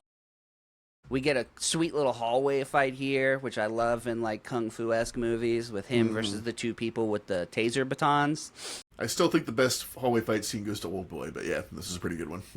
I would say that's a great one and contend with Daredevil, which is a direct nod to Oldboy choreography, but it's fantastic. Both of them, I love the hallway kung fu scenes, but when you can see them like getting exhausted as they go down the hallway, it just makes it so much cooler. Exactly, because that is one thing about these movies, like the protagonists all have fucking infinite stamina, like they never seem winded or fucking like, like even the woman who's like running around after fucking Blade the entire time and is just like a normal ass person, it's like never. Like, it seems like she's having that much of an issue where my ass be having a heart attack like fucking 3 seconds into this. Exactly. Yeah, anybody who's ever actually like been in a fight or done combat sports, the first thing you figure out is like every movie is bullshit. I'm already exhausted. Yeah. No, yeah, like remember like my ex's like brother used to do judo and like we were about the same size and I could keep him going, but after about 60 seconds, like, okay, I'm done. I got nothing left. Like I got no more gas in the tank. You win. Yeah, when I started doing jujitsu, I was like, I boxed, like I had decent cardio, like this will be like it's a whole other world, man. And they like had me go 9 straight 5-minute rounds to just destroy my body, and holy fuck, bro. Yeah, By round those are 5 fun. of that in jiu-jitsu, I'm like, you learn how to use all the strength in your body to hold someone still while you catch your breath. Yeah.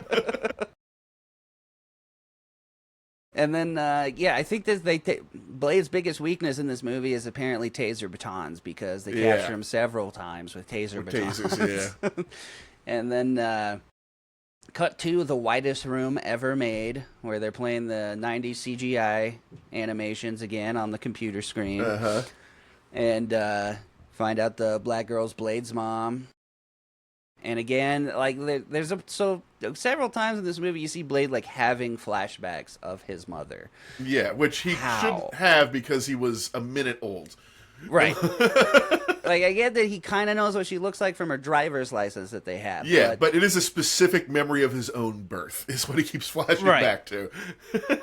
So strange. And unless he has, like, super back. vampire brain and remembers it or something, I don't know.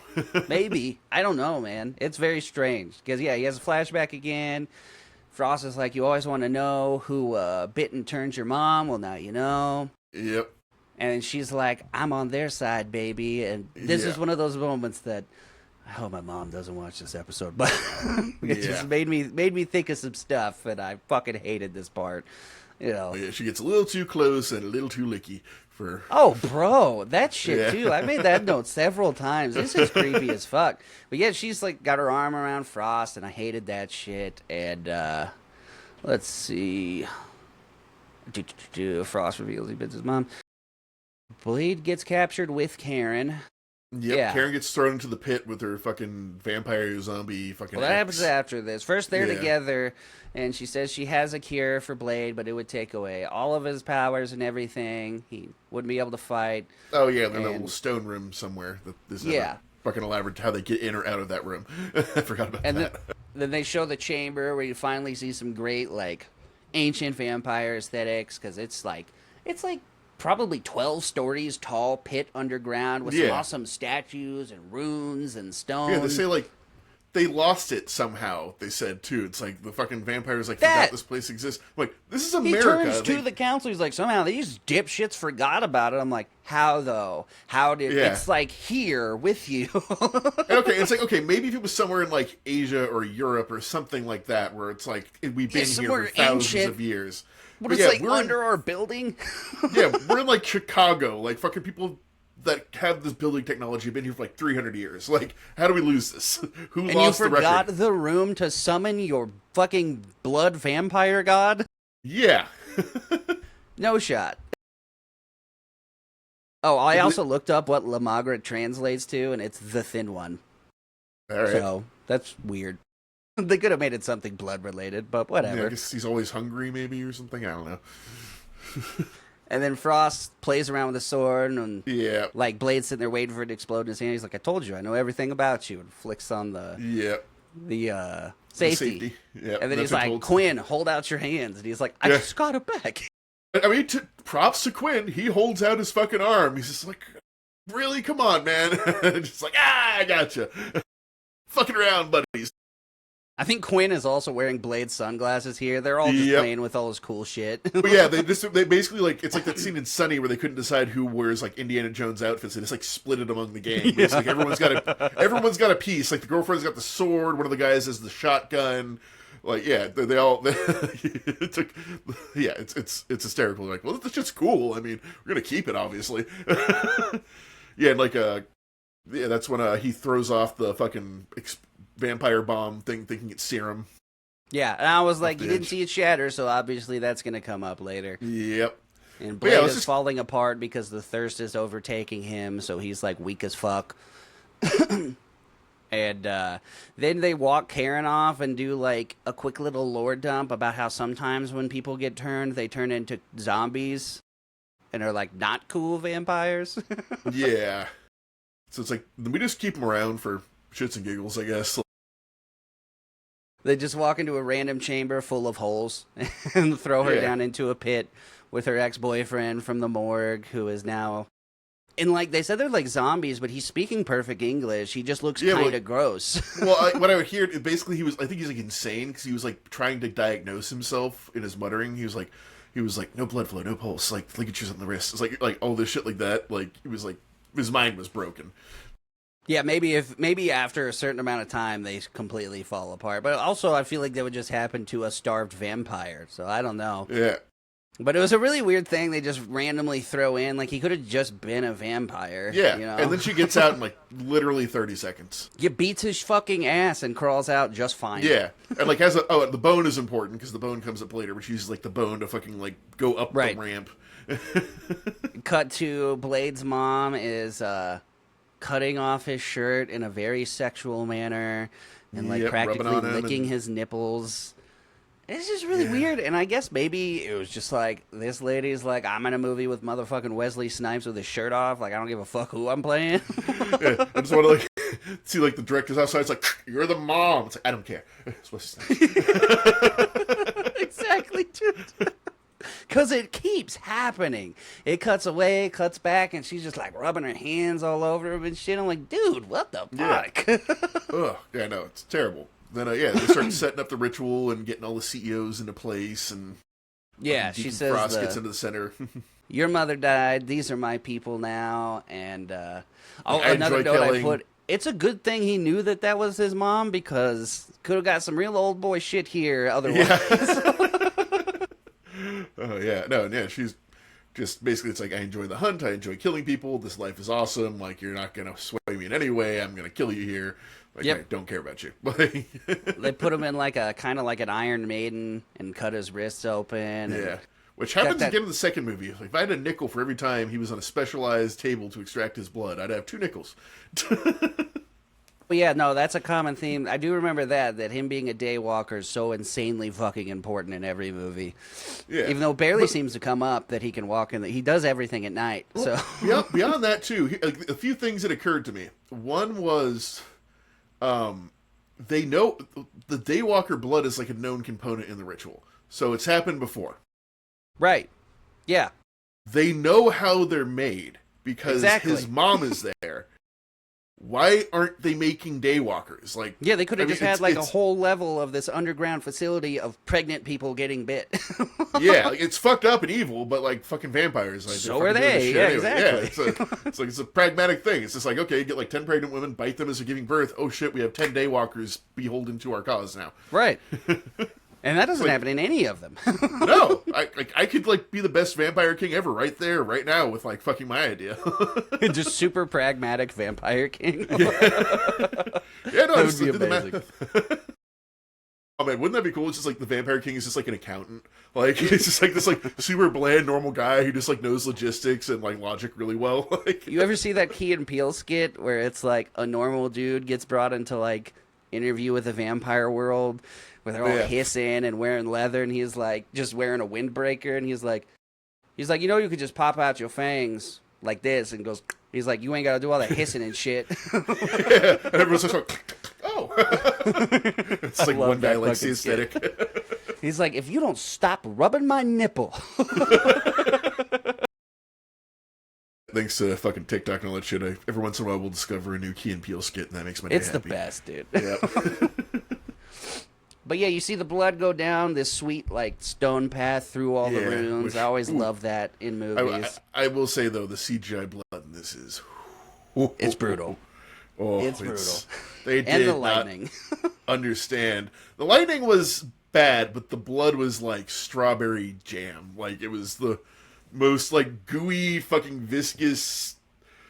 Like just like when the blood's dripping down, it's just like obviously it's a bunch of 3D rendered like blood drop shapes. The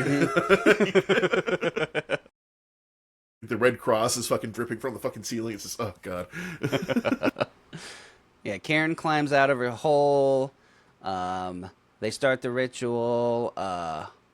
Mercury, goes- the girlfriend, starts taunting the council and then just kills one of them with a sword. I'm like, like- you needed 12 of them. Why is this not a problem? And nobody's Yeah, like, it's- hey, what the fuck? It's like, is there a spare somewhere? Like, Right. They killed 2 of them now. And then Karen finds Blade all drained up. and tells him to feed on her to get her strength back. And we get basically a sex scene. Oh, yeah. Yeah, she starts moaning and saying, "Don't stop," and "Oh my God." Yeah, Cut to Frost standing in the center like it's the "I Believe I Can Fly" music video with his shirt open, blowing in the wind. Yeah, and then, fucking Blade hits his, like, climax, and it's like, ah! Yeah. Yep. And there's also, before the lightning's, like, coming out of the runes, while all this is happening, there's just flashes of lightning all around. Like, okay, there's lightning indoors now. Yep. And then, yeah, it's magic. Yeah. Oh, and then the mom. Oh, then we have mom fight once he fucking gets like his blood back out, and this is a problem I had too because like it goes with the inconsistency. He stabs her with a bone, right, in the stomach. Yep. And she fucking vampire poofs. Are you saying this doesn't make sense, Nick? I don't understand. Yeah. This movie's been insanely consistent. What are you talking about? Oh God, yeah. So yeah, he penetrates his mom, and oh God. She's like talking so much shit too, and being so manipulative. She's like, she like hugs them and is like, "You wouldn't hurt your mother, would you?" I'm like, "You bitch!" Again, triggering some old shit, just fucking manipulative ass. Then he's just like, "Yeah, I would." Shink. Just zero hesitation. Yeah. Oh, and then when it cuts as the ritual's going on, this is where the CGI is peak. Is when their bodies start melting away, and you see skeleton winged demon things flying out. It's worse than that. There's flesh melts away to skeletons. Then within those skeletons are ghost bat skeletons that come out of the mouth of the skeleton. It's so corny. Why? So Why were they that? Vampires have ghost bats inside of them? Is that like the true form of the vampire? Like bats. Like I don't know. Like maybe that's like the parasitic creature that grows inside of like a person and makes them a vampire. I don't fucking know. But yeah, literally just ghost bats with human skulls like come flying out of all their mouths. Do a couple laps around the room. Start penetrating Deacon. Just watching. Yeah, they just start flying through him. Which is another thing I feel like I saw a lot in 90s movies where things just start flying through them. Yeah. Yeah, I think of like the 3D Nightmare on Elm Street like did that, if I remember correctly. Right. And then his girlfriend gets scared watching this and like runs away and hides. And, smart, probably. She goes, "Deacon?" And Frost goes, "Not anymore." And his eyes are all blood red. But then he's totally Frost right after that. It's still the same douchebag. Yeah, like there's no personality change whatsoever. Yeah, so he's like now a super vampire with like blood red eyes and all that shit. Then we cut to Blade, who is now like fucking Super Blade because he's drank human blood. Which is pretty cool, honestly. I like it. He has like the OG superhero landing and then goes, "Frost!" Yeah, and then we have a minion fight, which I looking back, these minions look a lot like Batman '89 Joker goons. Like they're the same kind of like aesthetic with like the little beanie and the fucking like windbreakers and the glasses. They just borrowed the wardrobe, probably. Yeah. Oh, I mean, I know they did that because like there's like this one movie I watched years ago. It's like this like fucking cheesy ass like kung fu action flick. But they 100% took, like, the military uniforms from fucking Street Fighter. Like, those fucking, like, blue checkered ones. It's like, oh, okay, yeah, those were just in a fucking warehouse somewhere. There's no way that you had another set made. Happens all the time.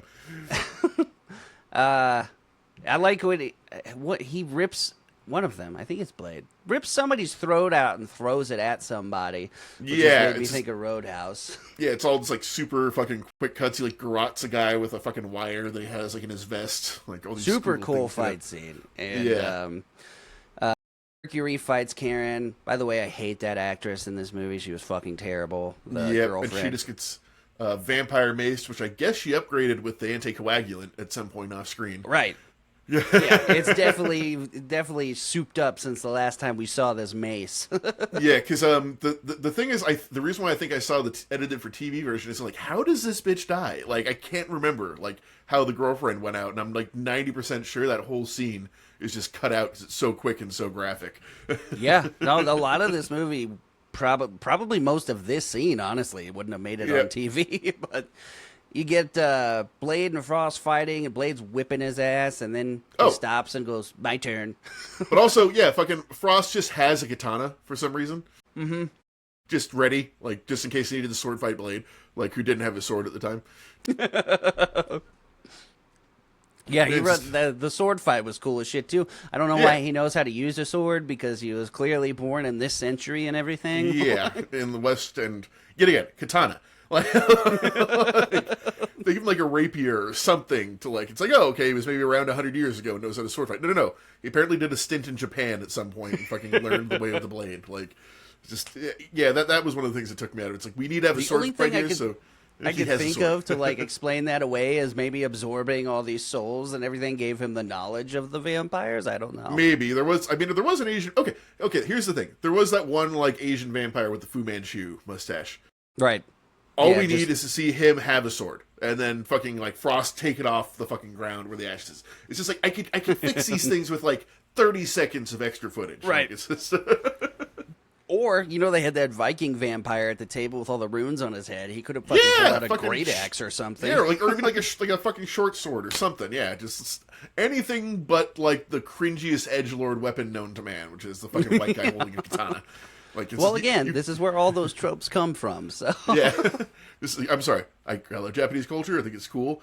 A white man holding a katana cannot be cool. Like, even if you are a master with that, I just weeb. Like, you could be like a 10th Dan fucking like master of kendo and just weeb.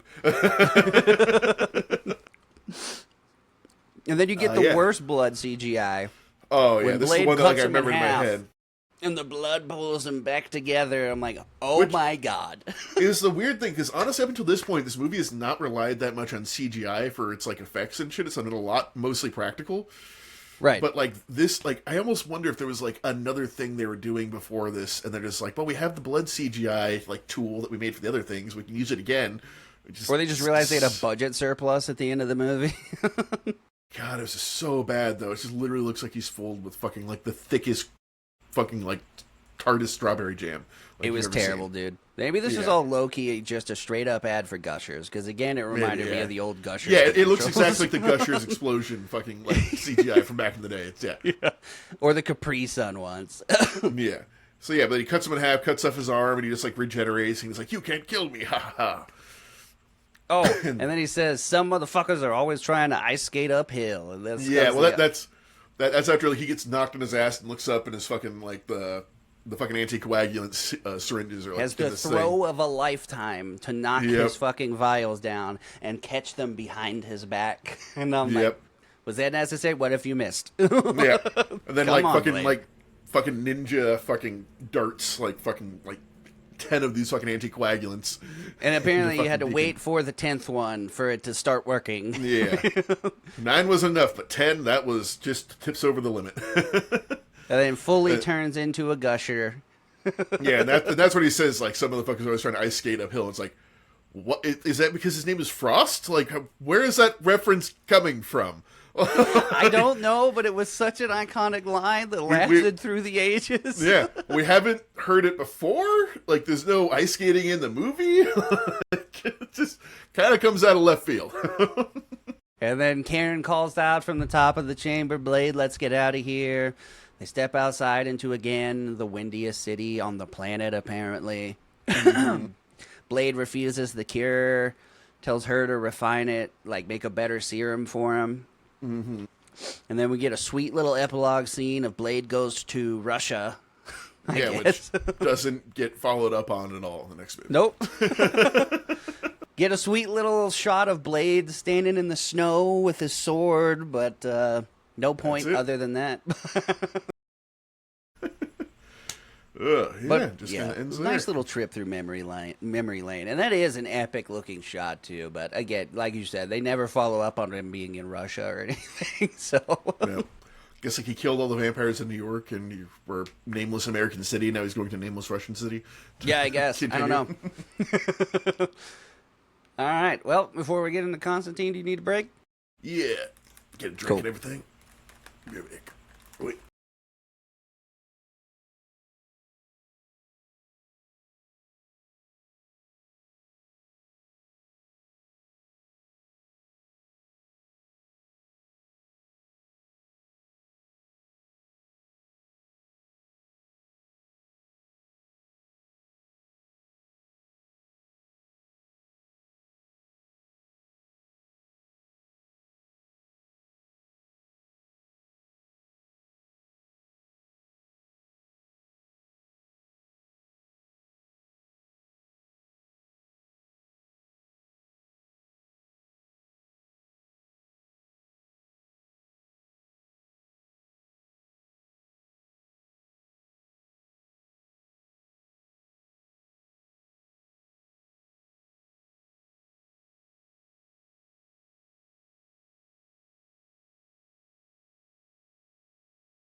You're getting blown up on Discord.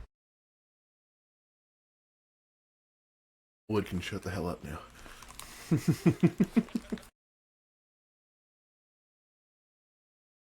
I could hear all the Discord notifications. I was like, you're getting blown up, Jesus. So like my phone like disconnects and connects back to the internet, and then like everything that happens in the game just comes in like one fucking wave.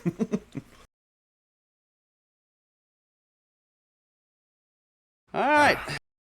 Well, now we're going into the future 7 years from Blade into Constantine, 2005. God, A lot higher of a budget, too. Yeah, it showed. $100 million budget. Domestic box office was 76. International 154 for 230. Runtime of 121 minutes. IMDb score of 7.0. Critics gave it a 46%, even lower than Blade. And audience gave it a 72, right around the same area as Blade for the audience on Rotten Tomatoes. Directed by Francis Lawrence, who directed I Am Legend, Hunger Games Catching Fire, Hunger Games Mockingjay, Parts 1 and 2. I Am Legend is on key with this, but Hunger Games, he really stepped it the fuck up after that, Jesus. Yeah, never really. I watched the first one, but that just a little after my time of giving a shit about young adult novels. Well, after that, it gets a lot more. I feel you, but I've watched the later ones, and it gets really gritty and fucking dark. But yeah, I can't believe the critics scored this so low. Honestly, I didn't think it was like that I said, bad. Like horror movies and comic book movies, like always do badly with like reviews. There's like kind of a disdain for them as like they're like lesser art. And this came around the time like comic book movies were starting to take off, but it didn't like market itself as a comic book movie at all. It was just Keanu Exorcist movie. Yeah, but this is what 2005. You said it's like Iron Man was taking off about this time, but like, yeah, this was. I mean, DC wasn't really doing anything at the time cohesively. No, we would have had, at this point, we would have had Tobey Maguire, Spider-Man, and the Incredible Hulk. Pretty much it as far as, like, big superhero movies. Yeah, and I'm thinking, because, like, I think basically it was, like, the Tim Burton Batman movies in the 90s, and then there was nothing until the Nolan ones after that. Yeah, it was, like, 3 years after this that started, so... Maybe just a little, but again, even if all those things are popping off, it didn't market itself as a comic book movie at all. It doesn't even. Yeah. It strays away from the comics quite a bit, honestly, but it keeps some key stuff in there that I loved. But let's get into it. Movie starts with a nothing quote. Like, from no one. It doesn't even say it's from establishing, anyone. I think it's just telling us what the Spear of Destiny is, basically. Like, yeah, whoever holds it shall control the world, or whatever the fuck. And the Spear of Destiny is a real thing that Hitler was obsessed with. Yep. Yeah, because, I forget if they say it in the movie, but the whole thing with the Spear of Destiny is, like, the crucifixion theoretically wasn't what killed Jesus. It was the spear from the centurion. Right. Yeah, which also called One thing I love too at the opening of this, and they do this in both big Keanu movies during the time, is the WB logo comes up, and then it turns on fire, like what it looks like when you're in hell. And then the Matrix, you get the WB logo, and then it zooms in and starts turning all ones and zeros. I miss when they did that shit. Or like when Men in Black made the Paramount lady, she was holding a neuralizer and shit. Like that shit was cool. So again, more nostalgia trips and. Disclaimer, I fucking love this movie. I have my whole life, and I'm in a bit of a minority sometimes. Yeah, no, one of the things that was annoying is there was nowhere free to watch these movies, so the first one I fucking streamed from Daily Motion, and like every, like, when I was watching Blades, like every 15 minutes I got a fucking ad. And like, I think that like probably colored my enjoyment of the movie a little bit, because it was like fucking shitty fucking like third-party online ads. Yeah, so they're just, like, that'll fuck it up. Yeah, but well, like, I owned Constantine already, so yeah, Constantine, I'm just like, fuck it, Amazon, fucking take my $3, and I just watched the whole thing through, which was that's much what more I did with Blade. But yeah, so it opens up on they're out in the middle of the desert and probably Mexico somewhere. Yeah, it had to be Mexico or like the desert in Texas, but yeah, I think it's Mexico. You see like later on, like it's like Tijuana Autos or something like that later on. Like, oh, okay. Or no, Jalisco. It was Jalisco Autos or something like that, yeah. But Yeah, They're and like I think digging around in the dirt for some reason. I guess they're scavenging. I guess Yeah. they're trying, like, it's like old, like, burnt out building, like, basically, and yeah, one of them falls through like a rotten plank and finds like a fucking Nazi flag wrapped around the Spear of Destiny, which makes sense because the Nazis did flee to South America. Yeah, no, it's a really cool. Like, they didn't have to go to that effort to connect dots on how he found this, why they found the Spear of Destiny there. Yeah. It was pretty cool. Because at first I couldn't remember. I'm like, maybe like the Spanish put it there, like that could have been something. But yeah, no, it's, it was the Nazis.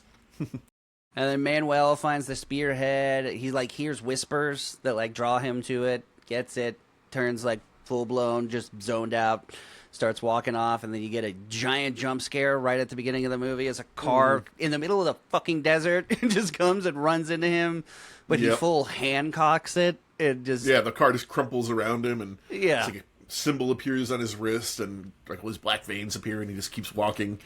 Very creepy opening, and then he just starts walking off into the desert.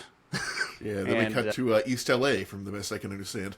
Yeah, this movie's definitely in LA because I didn't even have to look it up. She immediately has a badge that says LAPD. So, but I also love that they're in the City of Angels in Constantine. Cut to Constantine coming in to do an exorcism. Classic badass intro with the fucking cigarette and everything. There's a cute little fucking thing in the background too. Like when he's walking to the lobby, there's like a TV playing in the background, and I like paused this because I wanted to see what it was because it was a joke, and it is the episode of Courage the Cowardly Dog where Muriel gets possessed by a demon. I didn't see that at all. That's amazing. Yep. I was like, that's great. But so he walks in, badass dude intro, cigarette. We see who's the fucking actor? There's the priest, Pruitt Taylor Vince that plays Yeah. Father Hennessy, and is he in Identity and some other shit? He's got the darty eyes. He's I love that the fucking psychologist in a fucking Office Space, I think. Is he? I think so. Have you seen Identity? Do you know what I'm talking about? Nah, I haven't seen that one. Where he's got like a split personality. It's got John Cusack in it, and one of them is a child serial killer. I have not seen that one, no. Yeah, no, I love this actor is great at playing characters in psychotic movies. Also, his name is Father Hennessy, and he's an alcoholic. Yeah, and he's like, John, I think I got a real one for you this time, because like we see in the beginning, like this girl was like on the fucking ceiling, fucking all of The Exorcist. Yeah, spider crawling on the fucking ceiling. And he walks in and immediately holds up like a key of like religious runes up to the sunlight to see which one she reacts to. Yeah, before that, even more badass, he like puts a cigarette on the fucking like a table as he walks in, like, I'm gonna get this like as I come back. Like, it's not gonna take me long. This isn't gonna take long, yeah. And then like he like starts doing the exorcism, face like starts coming up through her fucking neck skin, and he just punches it. Yeah, fruit punch. Yeah, he solves a lot of problems with just a blunt fist to a fucking the face in this movie. And then he leans out the window and tells Chaz to move the car, and that's when you see Shia LaBeouf driving the taxi, and he's like, "Get me a mirror," and sets up a mirror above it, and you can see the demon when you look into the mirror. Yeah. One of the guys sees it, and his hair goes all white and freaks it out. He's like, nobody look, and he fucking looks, and fucking ages like 50 years. Yeah. Yeah, they capture the demon in the mirror, basically, and throw it out the window and shatters it. And as they're leaving, he's like, I've never seen them try to come through someone before and shit. And he's like, takes Father Hennessy's pendant, and he like is very like standoffish about it. He's like, I need you to listen to the ether just for a little while. You'll be fine. Yep. He wasn't fine. No, one of the most vicious deaths ever. Yeah, and he also on the way out, there's like a drawing of the Spear of Destiny like on the wall that like the fucking girl has like scribbled. So I guess the demon's leaving clues. I didn't notice that. Uh-huh. And then we meet Angela Dodson, played by, what is her name, Rachel Weisz? Yep. Weisz? I loved her. I had a huge crush on her back then. I don't see her much anymore. And she's giving confession, essentially talking about how she's clairvoyant. Yeah, she's just like, I know where bad people are and how to shoot them to kill them immediately. Like Which killed is, like they go three back people and this month. she goes back and forth on this throughout the movie, where she's like pretending not to know that she has this gift, and then telling a priest like, "I don't know how I know where they are." Whatever, dude. Yeah. Then we see her have a nightmare about her Yeah, twin sisters jumping off of a roof and killing herself, which is happening We simultaneously. have to be careful about this. We're going to be careful about how we talk about this because there's much talk of Shit. Physically removing yourself from the timeline in this movie. Yeah, unaliving. Yeah. Yeah, no, I wrote down, I was like, be careful. We're going to have to talk about this like 8 or 9 times through the course of this, so let's not get this banned. But, yes. Everyone dramatically wakes up. She wakes up from a nightmare, gasping, and then cut to John Constantine waking up to go cough up blood in the sink. Yep. And then you see the worst lung x-ray ever. Yeah, just put smoking's bad, MK. Yeah, dude, that lung x-ray is mostly tumors. Yeah. I don't know if he's breathing at all. He shouldn't be walking around, like, at all. Like, yeah, at this point, he should be in a hospital bed, but I guess that's the whole point, is he's trying to buy his way back into heaven with good deeds. Which I love. That's not something I really ever remember from actual Constantine, but I like that element. Yeah. Gives it a bit of a ticking clock. And then, like, him and Rachel, like, cross paths at the hospital for the first time for a second at, like, the elevators. She's, like, going down, and he's like, not if I can help it. Also, plenty of time for her to just walk in the elevator, and she's like, hold the elevator. Yeah, too slow. Yeah, then he goes to a magic Q, I think, after that, as I've put in there, his magic arms dealer. Well, first she goes and finds finds her sister. I don't know why there's so many LAPD cops here for suicide and detectives. I guess it's because it's her sister. Maybe? It has to be, because that was insane. Yeah. And then a quick little cutaway as Manuel walks through fields full of cows. This like they drop and just start rotting as he walks by them. But we get Manuel updates periodically through the movie. It's like, hey, he's still coming. Just a quick aside here. What's Manuel doing? Killing cows with a biblical plague. All right. All right. We'll check back at Manuel in a little bit. And then, we meet Q. Constantine has a Q named Beeman. Yeah. And I love these. I don't care how tacky it is. I love these scenes in all the movies like this, like Van Helsing, literally Q. But he's like, I got all this cool shit. We're just going to show off real quick. And he's got like a screechy box that has a beetle from Amityville, a bunch of holy water. Yeah. Oh, dude, the dragon's breath thing was fucking sick. He just sets it off in the lab, and it's like the sun. Yeah. There's a scrap of cloth they don't talk about that they use later, which I'm like 90% sure is like a piece of the Shroud of Turin. That was insane. And the fact, I don't know if they cut that or something, but why that wasn't one of the things they explained. But yeah, that part was sick as well. Yeah, then I think it's the church after that. He goes, because he's like trying to figure out what the fuck is going on, basically. And he's like, just like, beating the streets. They both show up to the church at the same time. She's like, me first, and they're not even talking to the same person. She goes and talks to a priest, basically bargaining for her sister's life to get into heaven, even though she's committed a mortal sin as far as the Bible goes. And then we have two John immortals. Is talking to Gabriel. Yeah, Tilda Swinton, who, him and Tilda Swinton, Keanu, I believe, have made some kind of Faustian deal to never age. Because holy shit, they just fucking all look the exact same as they do now. Who knows? Tilda Swinton is great in this movie. Oh, yeah. She's a great fucking angel in it. She's like kind of like fucking like a little deranged and like not quite a person. And I like how they do little things here to show what Constantine sees versus what everybody else sees, and also like without over explaining everything. He's just walking up and Gabriel's wings unfurl slightly and then back to normal. And they have a little chat, and this is where she says, you're trying to buy your way into heaven, but everything you're doing is for you. Yep. Not making a sacrifice for anybody. He calls Gabriel a half-breed, which I don't understand how Gabriel's a half-breed, because Gabriel's an archangel in the Bible. Well, what I guess it is that either one of two things. One, the angels are immortal, and just because they say that like actual angels and demons can't cross over. So I'm guessing that all the stories of angels and the stories of half-breeds have just been alive for fucking ever. Yeah. Well, and yeah, they show like actual half-breeds. I don't know. It's weird how much he throws that word around. Yeah, it's a little slurry.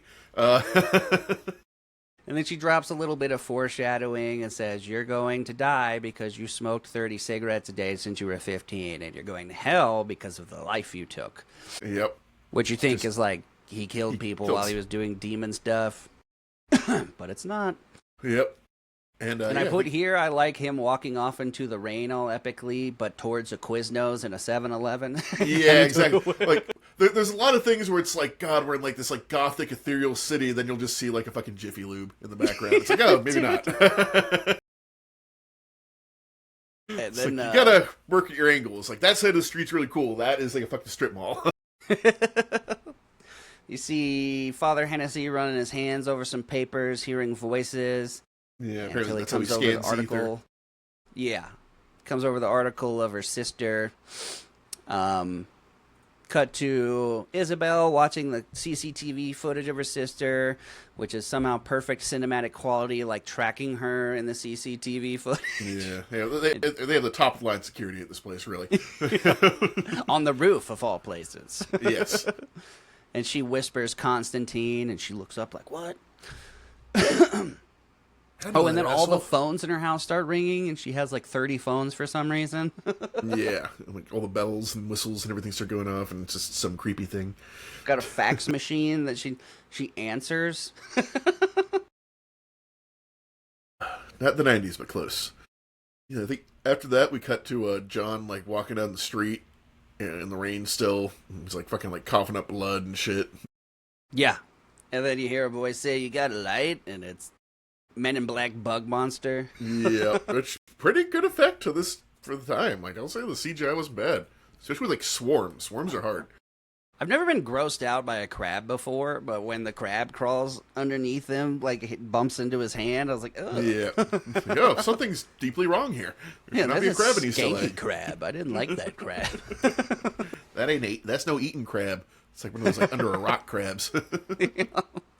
But yeah, you get a pretty cool fight scene here with him and the bug monster where he shakes the screechy thing. Beetle. Yeah. He throws the beetle away to like bait it in, and then just gets fucking smashed on a truck. Ironically, yeah. I thought there was another thing he uses while he's fighting him. I don't remember though. Yeah, no, I think it was just that, and then like literally he like throws it away to make it come at him, and then the fucking semi just like splats the whole thing. The bug says you should have minded your own fucking business. And then, yeah. Can you imagine being in that car, by the way, just like, oh my God, all the bugs. Is that a crab? Yeah, there's like snakes and shit inside there, too. All the creepy crawlies, basically. You see them go into Papa Midnight's Club, where they got a weird tarot thing you got to answer as soon as you walk in. Like some weird psychic thing. You got to, like, predict the card. And Chaz is like, am I going to get in? He's like, I don't know. Are you going to get in? And he walks in, goes, 2 frogs on a bench. And he walks them through, and then Chaz tries to do it too. It says, 2 frogs on a bench. And he's like, damn it. Yeah, it's like rat in a dress. Fuck. Yeah, then you meet Papa Midnight, played by Jimon Hunsu, who is just I love this guy in everything I've ever seen him. He's in Gladiator, Blood Diamond, Guardians of the Galaxy, Never Back Down. Love that actor. And then they basically explain that his club is neutral ground. He doesn't take a side one way or the other, which seems like demons freaking each other in the place and doing some weird shit. I don't know what those demons were eating beforehand, but I hope it wasn't alive first. Yeah, they all got this weird eye glint thing, too, without, they don't have to hammer home who's who. You just kind of see a little glint in their eye. Yeah, like red's a demon, green and yellow's an angel. Like Yeah. Yeah. They make it easy for you. But yeah, he says this is neutral ground. There's a little line dropped here about how you're the one soul that he'd come up here to collect. Holy shit. Yeah, my cat. Rocky, come here. Stop playing with wires. Come here. That's Rocky. He looks guilty. He's not. He feels no shame. Yeah, Midnight All says right. something about how you're the one soul he'd come up here to collect himself. And then we meet Balthazar. Walks in all smug and shitty. They start to fight, and he's like, "You will not fight in my club." Yeah, just lays down like the dad's mad voice. Balthazar drops his weird little line where he goes, "Finger licking good," and I was like, "Ugh, I didn't like Yeah. that." Weird licking. We'll put that on the list of things that have happened. Constantine's asking to use the chair, and he says no. And then we cut to Constantine just moping in his apartment, and a spider crawls across the table, which, like, after fighting the bug monster, why wouldn't you be like, the fuck? Yeah, just instant death. Like, I'm sorry. I'm a guy who will put a spider in a cup with a napkin and take him outside, but that situation, no. Well, and he puts it under a cup and then just blows cigarette smoke in there. Which I felt bad for the spider, because he really did that. That wasn't a CGI spider. The spider even goes like, oh. Like, inside the cup, he's like, this sucks. Angela finds out where he lives after she sees her whisper Constantine on the closed camera TV. Thank God Goes she there to reads ask for this. help with her sister.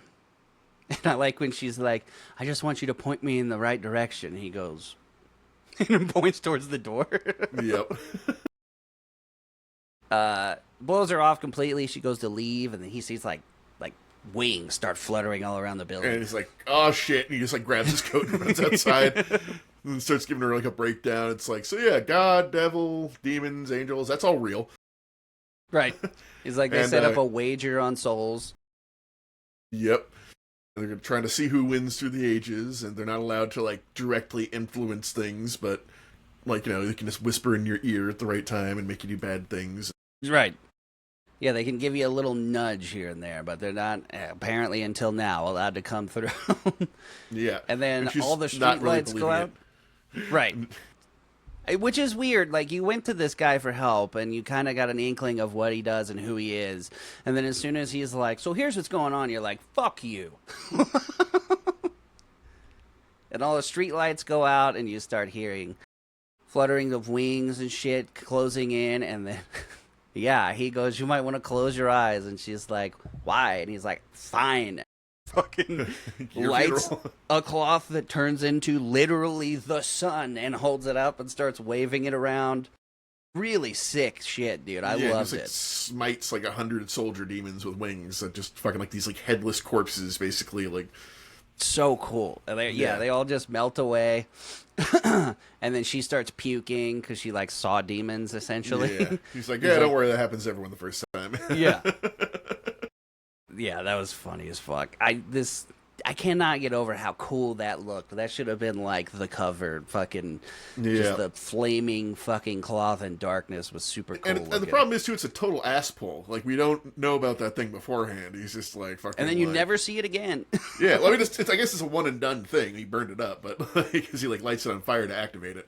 Well, like I said, guess it was a good moment for it, but I feel like yeah. I mean, it's one of those things, like, you want to save all your good items for the boss fight at the end, but, like, you know, sometimes you fucking need to pull out the fucking BFG. Yeah, if anything, to convince Angela Dodson that that this shit is real. Yeah, and like I said, 99% sure that was, like, a piece of the Shroud of Turin. That's, like, the only cloth religious relic that, like, I know of. I think I actually put in here... Hang on. No, I didn't. I didn't put what it is. But yeah, you're probably right. Yeah. If my memory serves, cause like it was either that or it was some other fucking holy cloth thing. But I think I saw it when I was a kid in England. It was like on display in like this like cathedral. I wonder if Beeman is ever like, you used it for what? Yeah. Do you know what I had to do to get that? Exactly. Oh, yeah. And Beeman's whole payment is like a cow mooing toy. Like, that's his whole thing. He's So like, weird. Oh, it's a good one. Oh. Poor Beeman. I loved him. Yeah, he didn't deserve the end he got. No, he didn't. None of them did.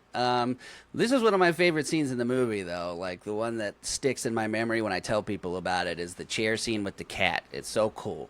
Yep. He's like, Yeah, I'm going to go see if your sister's in hell. And he's setting up the chair with a, like, crock pot pan full of water.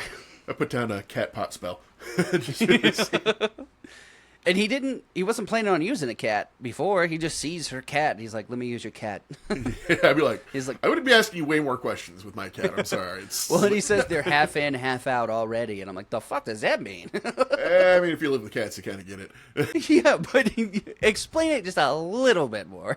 Like, half in hell or what? We established John Constantine doesn't explain his methods. He'll explain overarching concepts, but his actual methods, he's just like, just watch. So yeah, he does this really, really cool scene where he like looks into the cat's eyes, and also most super unrealistic that this cat is with a stranger, just like, yeah, you can squeeze my Chilling. face, that's cool. Yeah, you can hold me in place on your lap, like that's the thing cats love, right? Forcibly being restrained. And it shows time stop, and he goes into hell, which is essentially a continuous nuclear blast. The director said they wanted it to feel just like LA, but just off. And they took that to mean right after a nuclear blast, and that moment extended for eternity, which looks super cool. It's like wind and ash, like ripping across everything eternally, and everything's all warped and fucked up and broken. And the demons all have half a head. Yep. Which also, too, I was kind of thinking of, because like how everything is like not moving in hell, but that would make sense, because like things do move, but just at such a glacial pace, like everything's changing constantly, but fucking slowly. Right.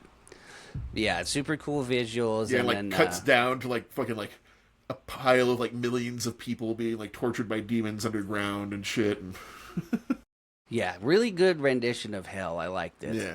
Yeah.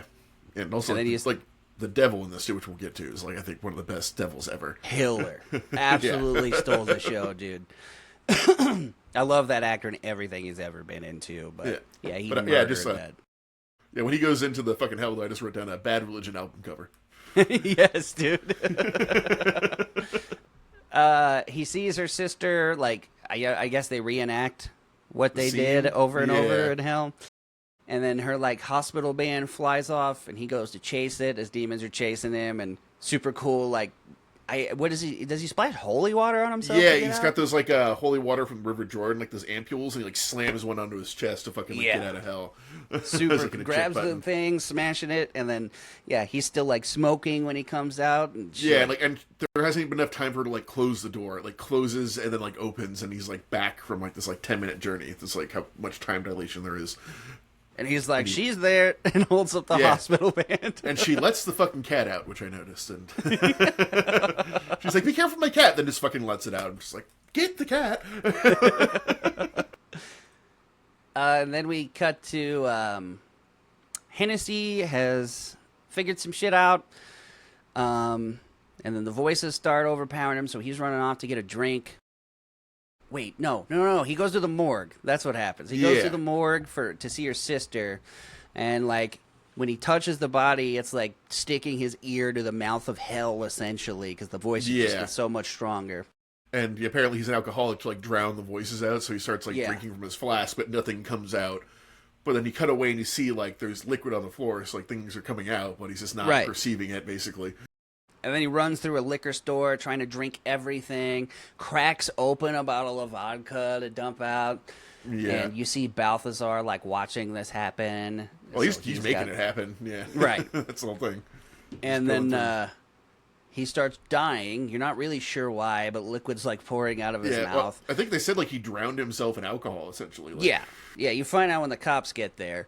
And then he falls to the ground and starts fucking indenting some stigmata symbol on his hand as he dies, and he goes, John! And then he's dead. Yeah, and then this, the other scene, too, that I think happens right before this is we have the diner exposition scene. Where, like, he committed unlife when he was a teenager and got sent to hell, and he said, like, the 2 seconds that he was dead for 2 minutes, and it was a lifetime. 2 minutes, an entire lifetime in hell, and, like, he came back, and he's like, after that I knew everything was real, and I had to, like, do something to not end up there, basically. Yeah. So, he puts a symbol into his hand. While Constantine's explaining all this stuff, they cut back to the liquor store, where it shows, like, the liquor store guy was an angel, and shows Balthazar's like true face as a gross ass booger demon. Which, yet again, this goes back to the supernatural people just having normal jobs theme from the previous movie. Yeah, an angel works at a liquor store in this universe. Yeah. It's like, you don't have something better to do, buddy? Like, you got wings. You could be out there doing stuff. Like, you're just selling handles to people? All right, that's cool.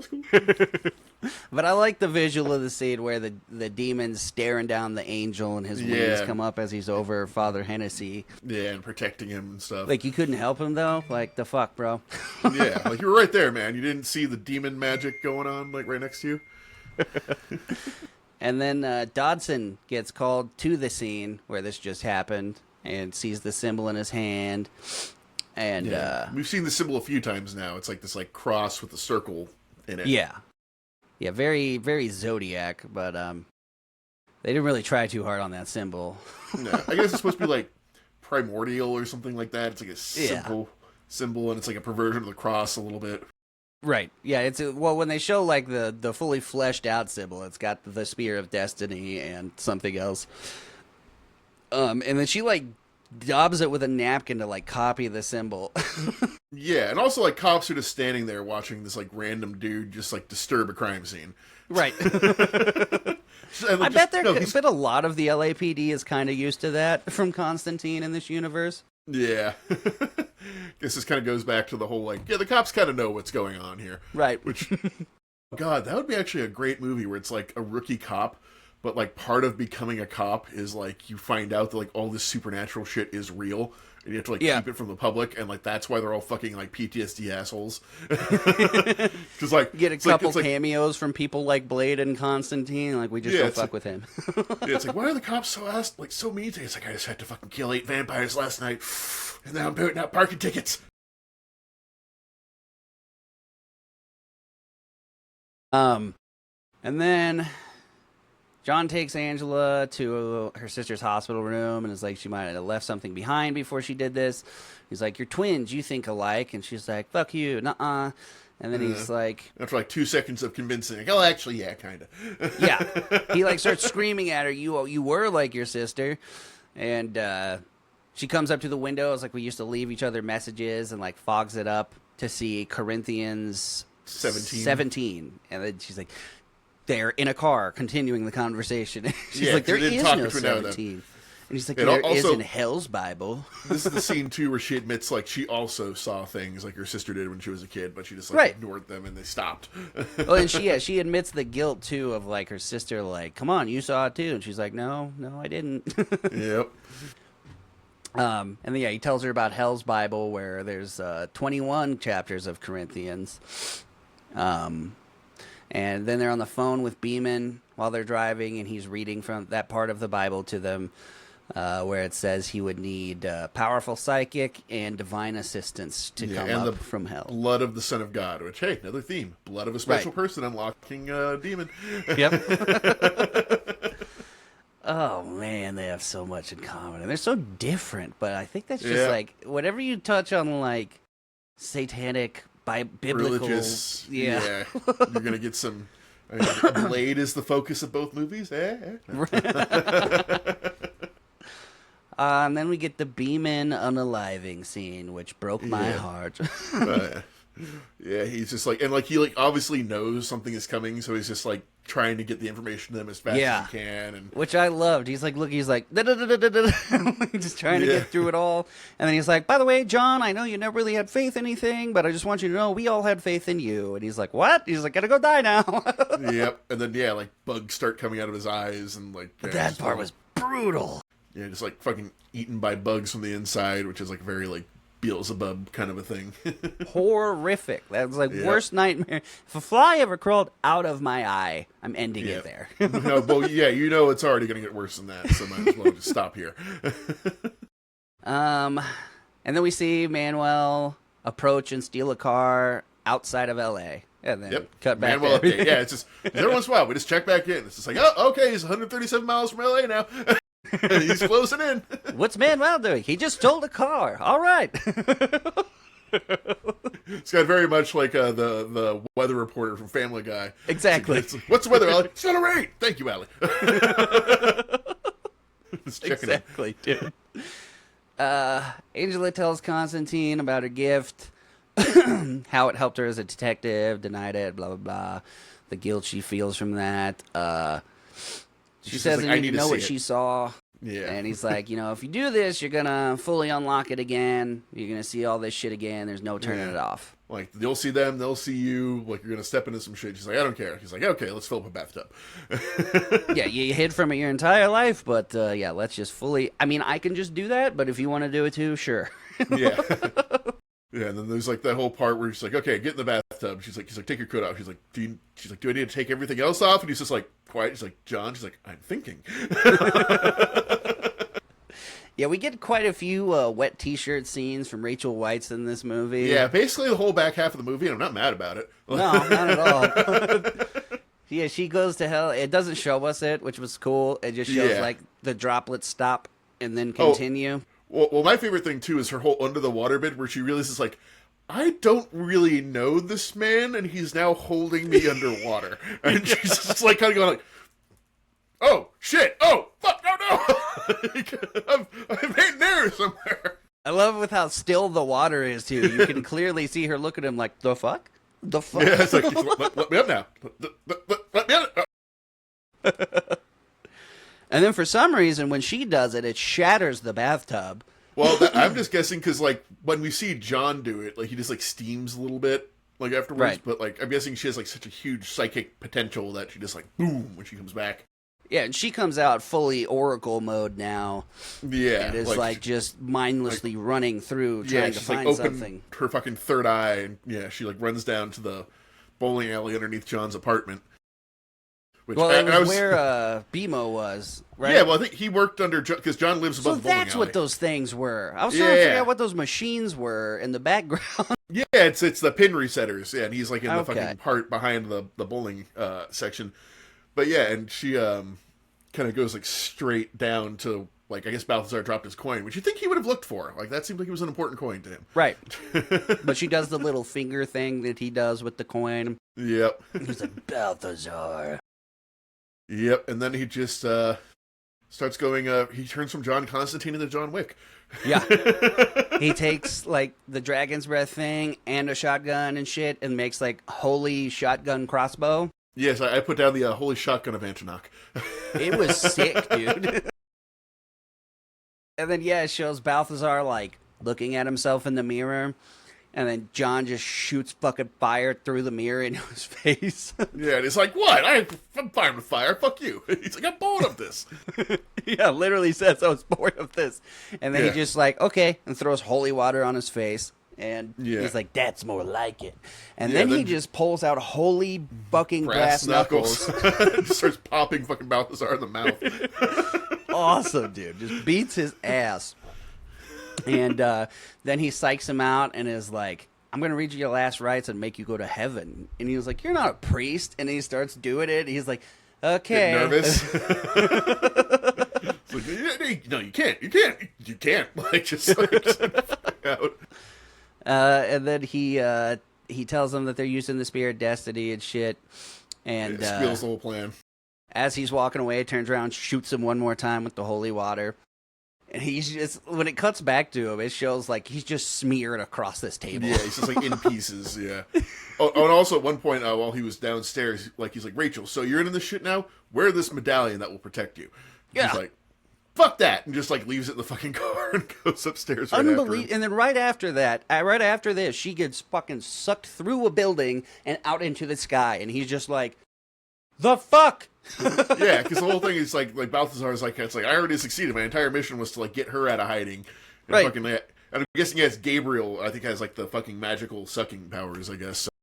Well, like, yeah, it was either that or somehow Manuel can fly now. One of the two things. Yeah. Well, I think it's Gabriel because like because I had the captions on and it says like sound of wings like underneath, like when she's like being like dropped into the fucking. Yeah, that makes sense. And also, I think Gabriel is also the thing that does the Shia LaBeouf pinball later too. So I think that's like her part of the angel power set. Oh no! Okay. Is being able to like manipulate and lift people and shit. Yeah, that was like one of the hardest deaths to watch, just because like it's so fucking brutal. It's very real. It's just like everything else in the movie is like very ostentatious. Like, oh yeah, no, that's like blunt force trauma, and you're definitely dead. Oh god. It's like up there with a little girl getting thrown through the hot dog cart. It's like, ah! Not okay! John walks back into Papa Midnight's club, punches the bouncer in the face instead of doing the card. He says the wrong card and then punches him in the face. No, I think he says the right card. That's the weird thing. And like the bouncer was like told not to let him in or some shit because it's like, oh, okay. Yeah, and then he's like, no, I'm sorry. He just fucking knocks him in the face and like fucking Chaz is like, ha! That was a rat in a dress. And he walks in and pulls out a gun, which is a huge no-no. And he's like, you absolute piece of shit. And then 5 seconds later, they're cool. Yep. Yeah, Papa Midnight penetrates John. So yet again, we have another, person person of color from your past penetrating you up against a wall. And then he's like, when's the last time you surfed? And he's like, it's like riding a bike, right? And he's like, no. And then they put water on the ground. He takes like a lamp and breaks off the top, sticks it into the water, and then it basically just shows him Manuel's whole plot so far. Yeah, which like that was the thing. It's like, I need to use the chair. I'm like, well, does the chair send you? I guess it gives you visions of things you're seeking, but it's like an electric chair. So I just thought it was like a portal to hell. Like again, so I don't know what that does specifically, but yeah. No, but it was super cool. But then he's like behind Manuel currently, and Manuel turns and looks at him. Yeah, which like is a scary thing. Like in the fucking astral plane. Like. Yeah. And then Papa Midnight pulls him out before he can pull him in. And then cut to Chaz making some bullets, and he's like, well, there's 2 enchanted crosses. There's this one and this one. He's like, you can make holy water out of natural water, even rainwater. And then he turns, and they're both just kind of staring at him. Like, I think out of pride. Yeah, and they're like, what, you don't like happen to have one of those laying around, do you? And Papa Midnight is like, yeah. And then whatever took Isabel drops her where her sister passed, which was just dirty. Yeah, dude, it's like, A, that's fucked up, and B, they haven't fixed that fucking skylight yet. It's been like days. Right? It's been a lot of rain. That pool is fucked up now. And then Manuel is in the pool with her, and she fucking unloads her gun on him, and obviously does nothing. And then it shows, like, there's demons all over this building now. Like, there's a whole floor of demons. Yep, they're all guarding the entrance, make sure fucking John doesn't come and fuck shit up, as he's wont to do. Looked, this whole next 5 minutes, too, is exactly like it was in Blade. Like, Chaz puts the cross into the water supply. John walks in and gives a speech about how I'm about to deport all your sorry asses. And he goes, go to hell. It fucking puts his lighter up in the sprinklers. And they're like, holy is water. Which is another trope I hate, because it's not how sprinklers work, but we'll let it slide for the movie. All that would have happened is that one sprinkler would have gone off, and he would have been wet, and that would have been it. Then he has a super sweet fight scene where he's blowing apart all these demons. Yeah. And he does reload, unlike his vampiric counterpart in this. So, because I was counting the shells, I'm like, there's a lot of guys in here for like that like thing that holds like maybe 20 rounds in it. Then I'm like, right as I counted like 20, he's like, I'm like, all right, good on you, John. Then he even runs out. Like the last guy's like, click. He's like, oh shit. And then Chaz caps that one, and Manuel is busy drowning Angela, and then she's in hell. And then Manuel's dead, because I guess once he does that, they don't need her anymore. Well, I guess what happened was, like, she did hit him with the bullets, and I guess, like, he didn't have time to heal afterwards, because he had, like, bullet holes, like, in his chest, like, when he was, like, floating in the water. Yeah. Yeah, or even, maybe he died when the car hit him, because, like, the symbol appears, like, when he gets hit by the car. In the beginning of the movie. Oh, well, yeah, no, I'm assuming he's been on borrowed time this entire time, and somebody just decided in that moment, okay, he did his job, now he's dead. Yeah, I'm just thinking, like, narratively, I'm guessing maybe what happened is, like, the spear compelled him to the roadway, car hits him, and he dies, like, physically, but then the demon possesses him, because when he gets hit, that's when the cross shows up, so maybe he's just been, like, dead the whole time, and a demon's just been, like, fucking puppeting his ass. That would make sense. Also, he's been walking from, like, the middle of Mexico to here with, I'm assuming, not much water or food. So. And then. So, yeah, he transfers the demon into Angela, because Angela's in hell now. John comes in, and also I put another thing they have in common. Angela kind of looks like a vampire from Lost Boys now. Yep. John starts trying to do the exorcism and starts like struggling with the incantation for some reason, which is just In Numeri Patri Filii Spiritus Sancti over and over and over. Yeah, it's not even like the full fucking like you know, like in the name of Christ I expel you and all that shit. But like I two things. One, I guess it was like the demon fighting him back. The other thing they could have done, which I thought would have made much more narrative sense, is he starts coughing. Oh yeah, no, 100%. I thought like maybe it's because of his cancer, but they didn't show that at all. Yeah, but it definitely would have made sense. And then Chaz like picks it up with him, and it like seems to work. Yeah. And he's like, "Good job, kid." And you see Chaz look like beaming with pride for a minute that like John is recognizing him. Yeah, I'm Chaz. I'm Chaz. And then he just gets fucking like pinballed off the fucking ceiling. That hurt so bad. It wasn't even like a badass death. They're just like, beat the shit out of this guy. He's like, oh. He's like, it's not like the books. And then fucking dies. And then I think like John is like trying to open the gates of heaven or something. He's like fucking like does some kind of spell. With the tattoos? Like, yeah, he's like trying to he goes into the light I command thee, which is one of my favorite parts of the movie, where he pushes those tattoos together. And I don't know if that's just to like reveal something or bring forth an angel. Maybe, yeah, because like the whole room starts getting brighter and shit, and like fucking like warping, like something's like the reality's changing. Yeah. And then fucking Gabriel just like puts a foot to his throat in the most Quentin Tarantino scene I've seen in quite some time. 100%, dude. Step on me, mommy. Like, it was just like, that was the entire fucking scene. Gabriel shows up in her full insane asylum attire. Yeah, dude. She's got the fucking laced up backs of her pants, too. And I'm like, she really went all out for this part. Her wrists are all like fucking like medical like bracelets and shit. Yeah. Yeah, she really went hard for this scene. And then she literally blows John away. She gives a whole speech about how she wants humans have it too easy because they're the only thing in the universe that can repent and go to heaven, and she wants Armageddon so that they can earn their place in heaven, and they're so noble when they're forced to be, and then literally blows him into the next room. Yeah, like slams him against the exit doors and like glass shatters everywhere. He's like fucked up really badly. Yeah. And then she's getting ready to take out Angela with the spear. Yeah, and he's like, God, if you're listening, please. And it's just like, no response. Like, okay, other guy.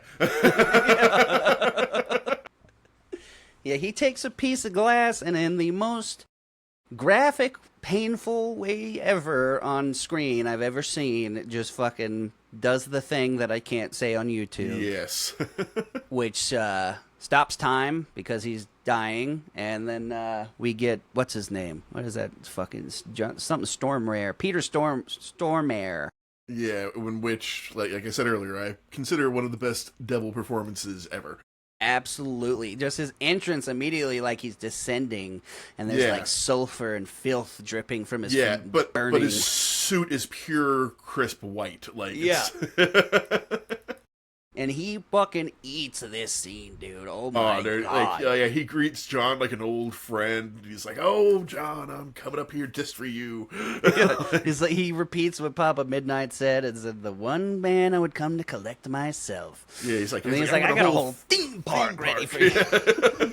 He fucking kills it, dude. Yeah. And he's like, you might want to go. He's like, your son's been doing this. He's like, boys will be boys. And he's like, Gabriel's in the other room with the spear of destiny. And he's like, you're lying. He's like, you've been waiting 20 years for me. What's 20 seconds? And he like fucking like bites the air in front of his face. And it's like, which is another thing I really doubt they wrote in there, that he just did that shit because he's that guy.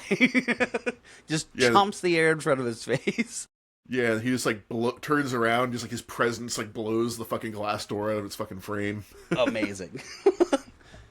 And then you see his stop time. Gabriel's coming down with the spear, and he just like kind of looks at him for a second, like, this bitch, and looks down, grabs Rachel, pulls her out of the way, and then lets time resume. Like, and Gabriel was going for it too. She buried that spear like 3 inches into the tile.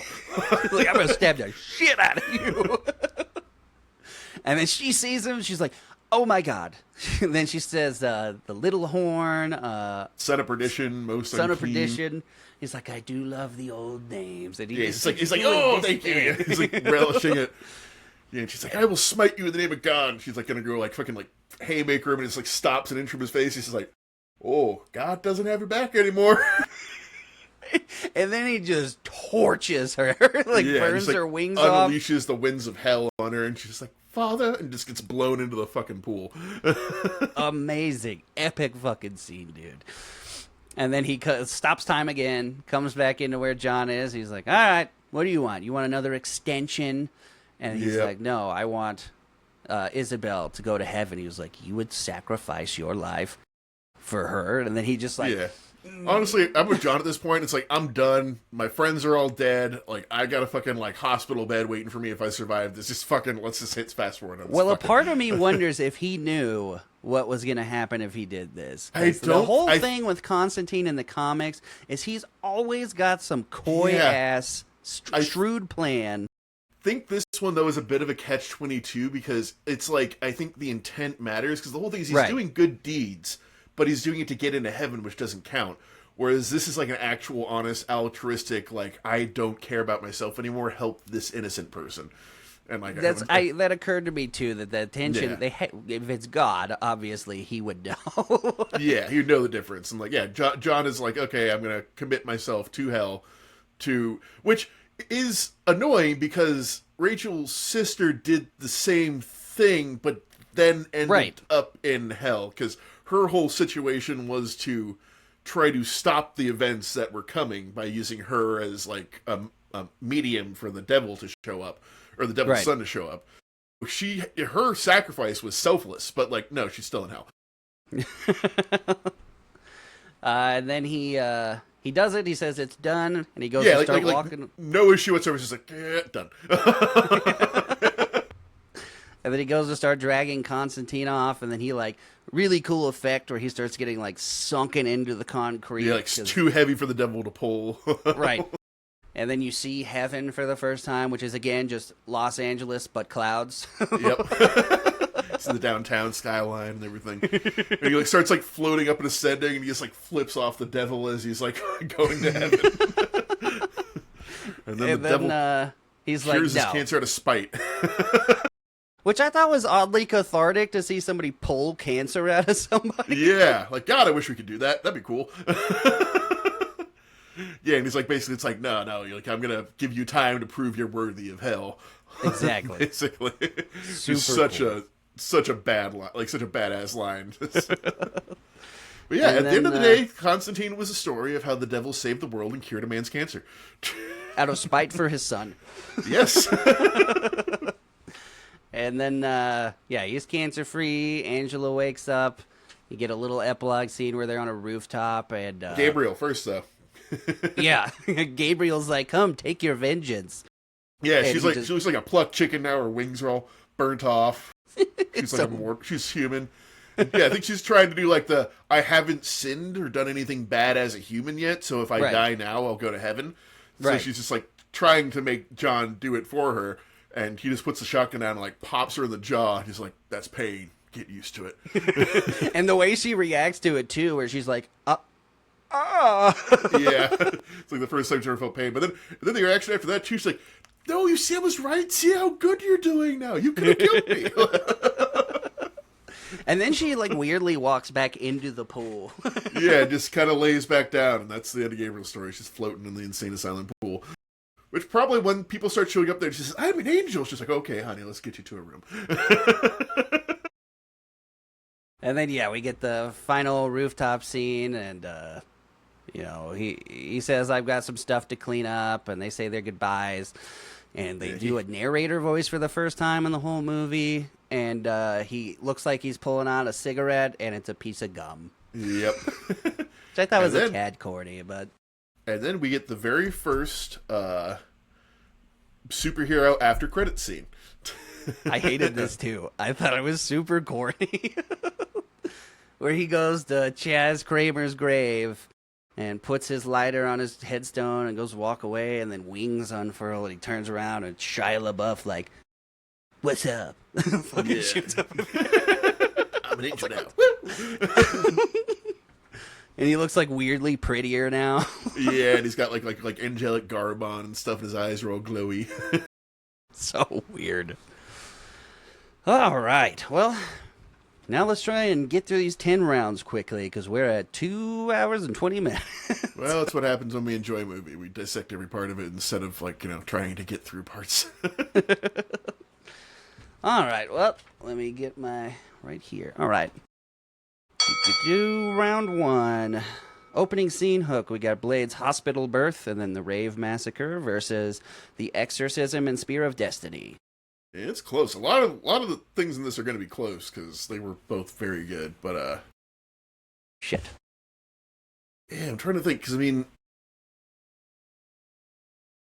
both of them Constantine has the cool fucking giant demon fight, but Blade puts it right up at the front to kind of let you know what you're getting into. I personally like the exorcism scene. I don't know. I think they're both great. I'll say the exorcism scene lets us know a lot more about Constantine's character than the Blood Rave Massacre lets us know about Blade's character. Yeah. Well, and they both have a part 1, part 2 opener too, where you got Spear of Destiny, Exorcism, and then you got Hospital Birth, Rave. And I would say probably I had more shock moments from Constantine, Manuel getting nailed by the car and the demon coming out of the girl's neck and shit. Both of them go Yes. Whereas I've seen a man shooting into a shotgun into a crowd of monsters before. That's not a thing. Both great though. I would go 10-9 Constantine for this one. Yeah, exactly. So it's gonna be a lot of high scores with little differences in this one. All right. So round 2, hero versus villain. We got Blade, the Daywalker, versus Deacon Frost, or Constantine, chain-smoking exorcist, versus Gabriel and Lucifer. It's weird because, in a way, I like the villains in Constantine more, but I feel Deacon is, a much more active antagonist in Blade. Yeah, they definitely... The relationship between protagonist and antagonist is a lot more present in Blade. Yeah, because everything kind of falls together at the end in Constantine, but most of the movie is kind of like a whodunit almost. You don't know who it's the very villain is. noir, yeah. Yeah. Which is hard because of how well Stormare acted out Satan. Yeah, exactly. He's there for fucking 3 or 4 minutes, but dear God, those 3 or 4 minutes. But like I said earlier, they really sell the revenge arc against Frost once they kill Whistler. Yeah, definitely I feel has that more there. Personal investment. Even though Constantine's for my friends, at the end of the shotgun, it's I don't I feel like he would have done this anyways. Even if his friends hadn't been killed, it wouldn't have changed his reaction to the end of the movie. Whereas Blade's friends getting killed is the catalyst for him just going, okay, fuck this shit. Right. Yeah, I'll definitely give 10-9 here to Blade just because, and I'm giving 9 to Constantine just because of how much Stormare's Lucifer just fucking destroyed this movie. Exactly. That is the epitome of there is no small parts, only small actors. Right. Round 3, supporting cast. We got Whistler, Karen, and Quinn in Blade, and we got Angela Dodson, Chaz, Papa Midnight. Guess you could kind of count Balthazar in this. You got a little bit of supporting character. Father Hennessy. I definitely got to go Constantine here, in my opinion. I know, I do like the characters in Blade, but they're very much one-dimensional characters. It's I am angry old man who knows technology. I am angry doctor who knows medicine. I am angry man who knows kung fu. It's that's all that really we got here. Yeah, Quinn, I think, was the best supporting cast member in Blade, and he's the bad guy. But yeah I didn't really dig Karen as a character just because... No, she's kind of there as a service to the plot. We need her as the audience surrogate and her also to move the plot along.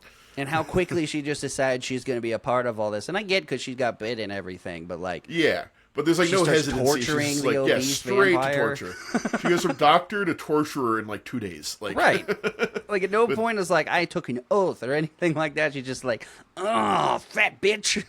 Yep. Fry, motherfucker, fry.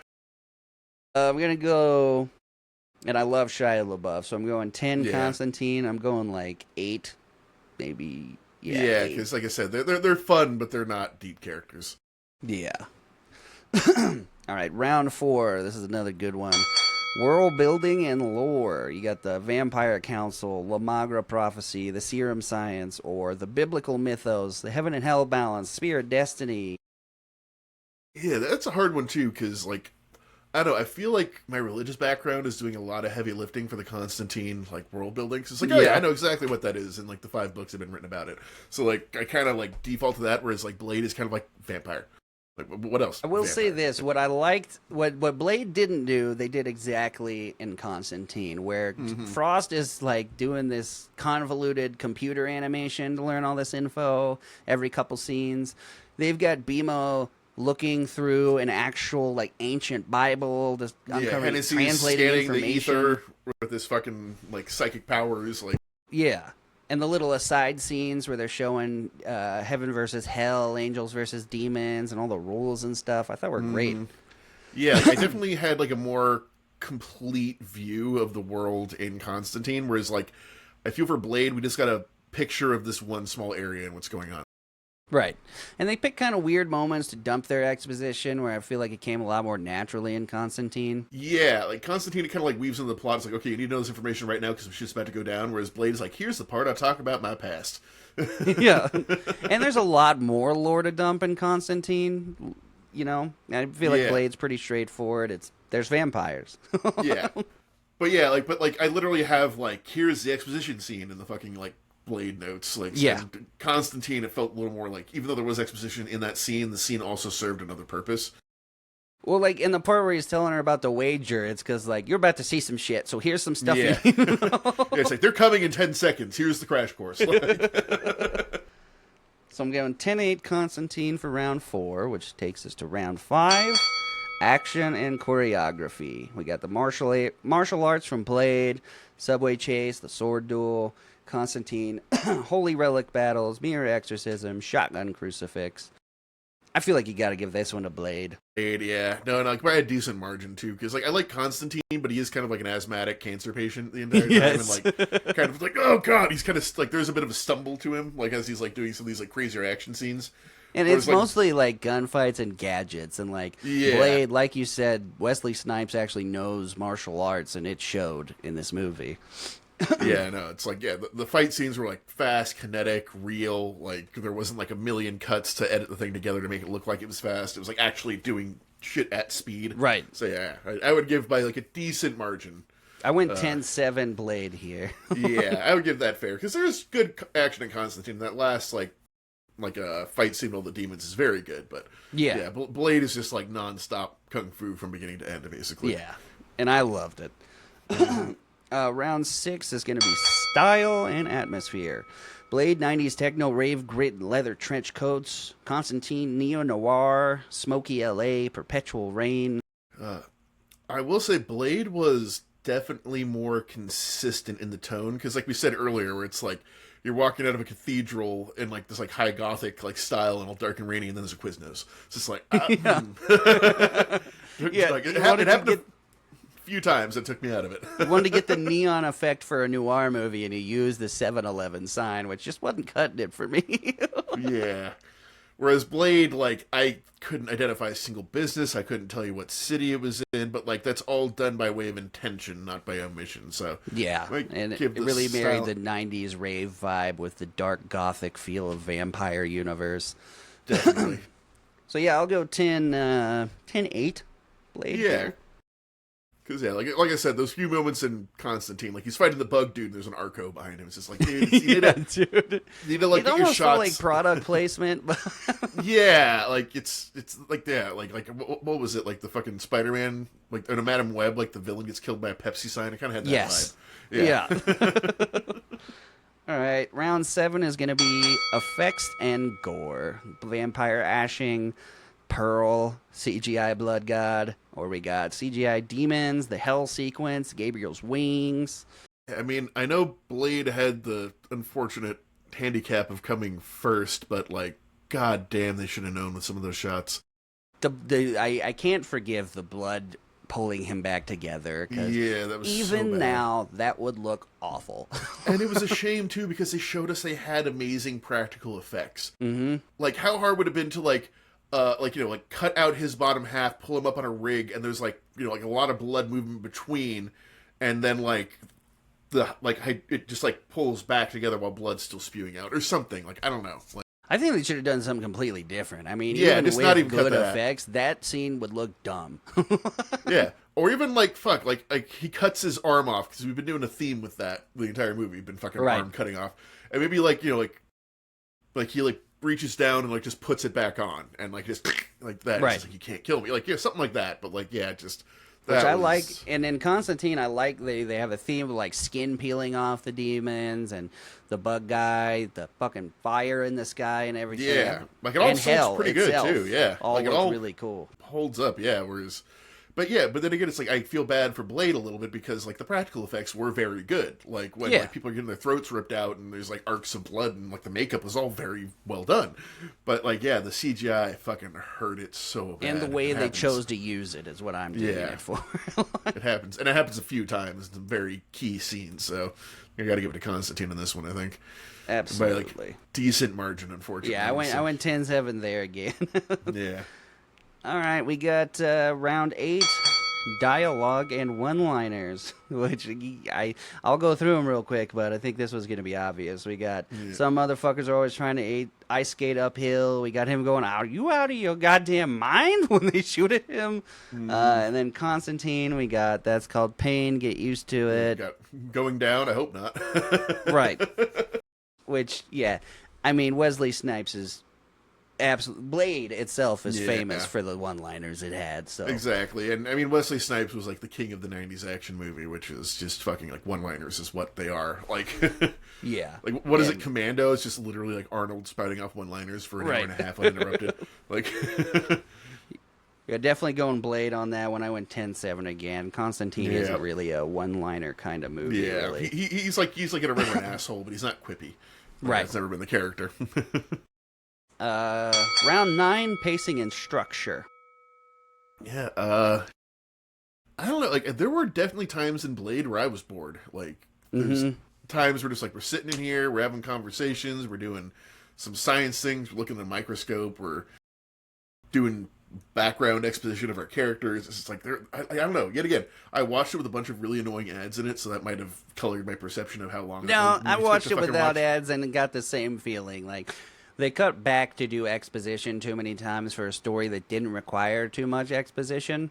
Yeah. And Constantine starts with a slow burn a little bit after that initial jolt at the beginning, but it builds well. Like, yeah, pretty much like after, I want to say like the cathedral scene, like it just ramps up constantly from there until the end. And that climax scene with Lucifer is like, oh! Yeah, chef's kisses. Mwah. That was, yeah, it's so good. So I'm going 10-8 here for Constantine. Yeah. And then final round, climax and ending, what we just talked about. No chance I'm giving this to Blade. Yeah. Lucifer alone made that scene a 10. Yeah, and like I said, it's just at the end of this one is like, or the end of Blade is like, bad guy dies, let's get out of here, make me better serum, I'm in Russia. Like, that's the end. Like, yeah. No, pretty anticlimactic. I mean, the reveal of Blade's mother was something, but they really made that shitty with all the weird sexual stuff. Yeah, all that incest was not my jam. Like, it no. was unnecessary. I could think it would have been creepier if they just played it like platonic mother. Like, they pulled that off. Like, could have been like way creepier than like whatever the fuck they were doing here. Right. Like, this felt like you ever see like the Police Squad thing? Like, this episode brought to you by the producer's barely disguised fetish. Like, that's what this kind of felt like. Yeah, exactly. All right. Well, I'm going to count this up real quick.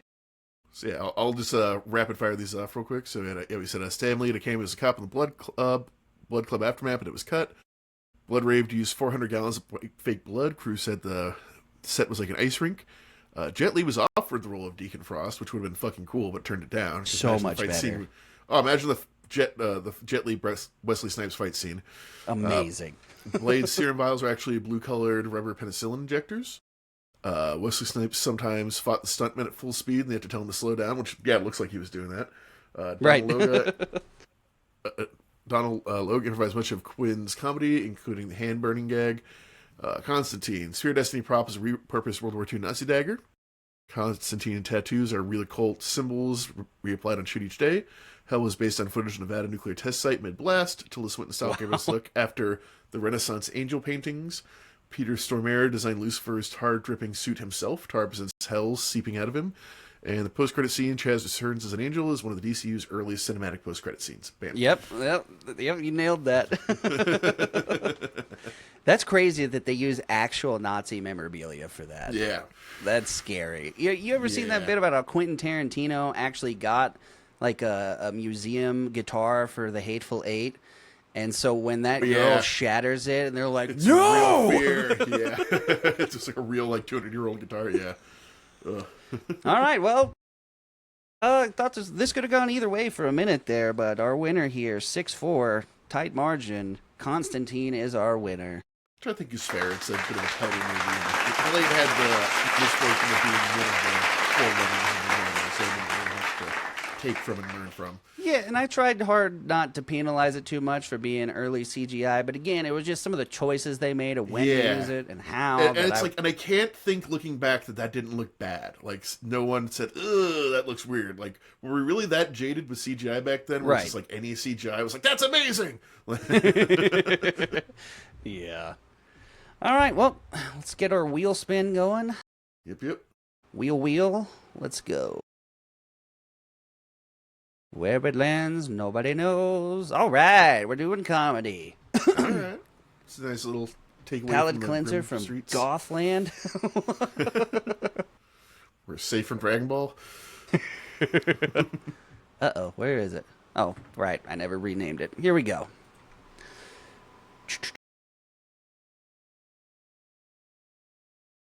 Oh my God, that landed so on the line. You might want to use your veto here. I don't know. What we got? I might. It's Father of the Year, the David Spade movie versus That's My Boy. Ooh, yeah. I mean, I do enjoy That's My Boy. I haven't seen Father of the Year. There's some other stuff on here I really want to do. Fuck it. Let's roll bone one more time. I'll use my reroll. Okay. I might use mine too, just because there's so many I want to do on here. Okay, I gotta spin it again because it landed on the same fucking thing. It's just like, no, you're doing this.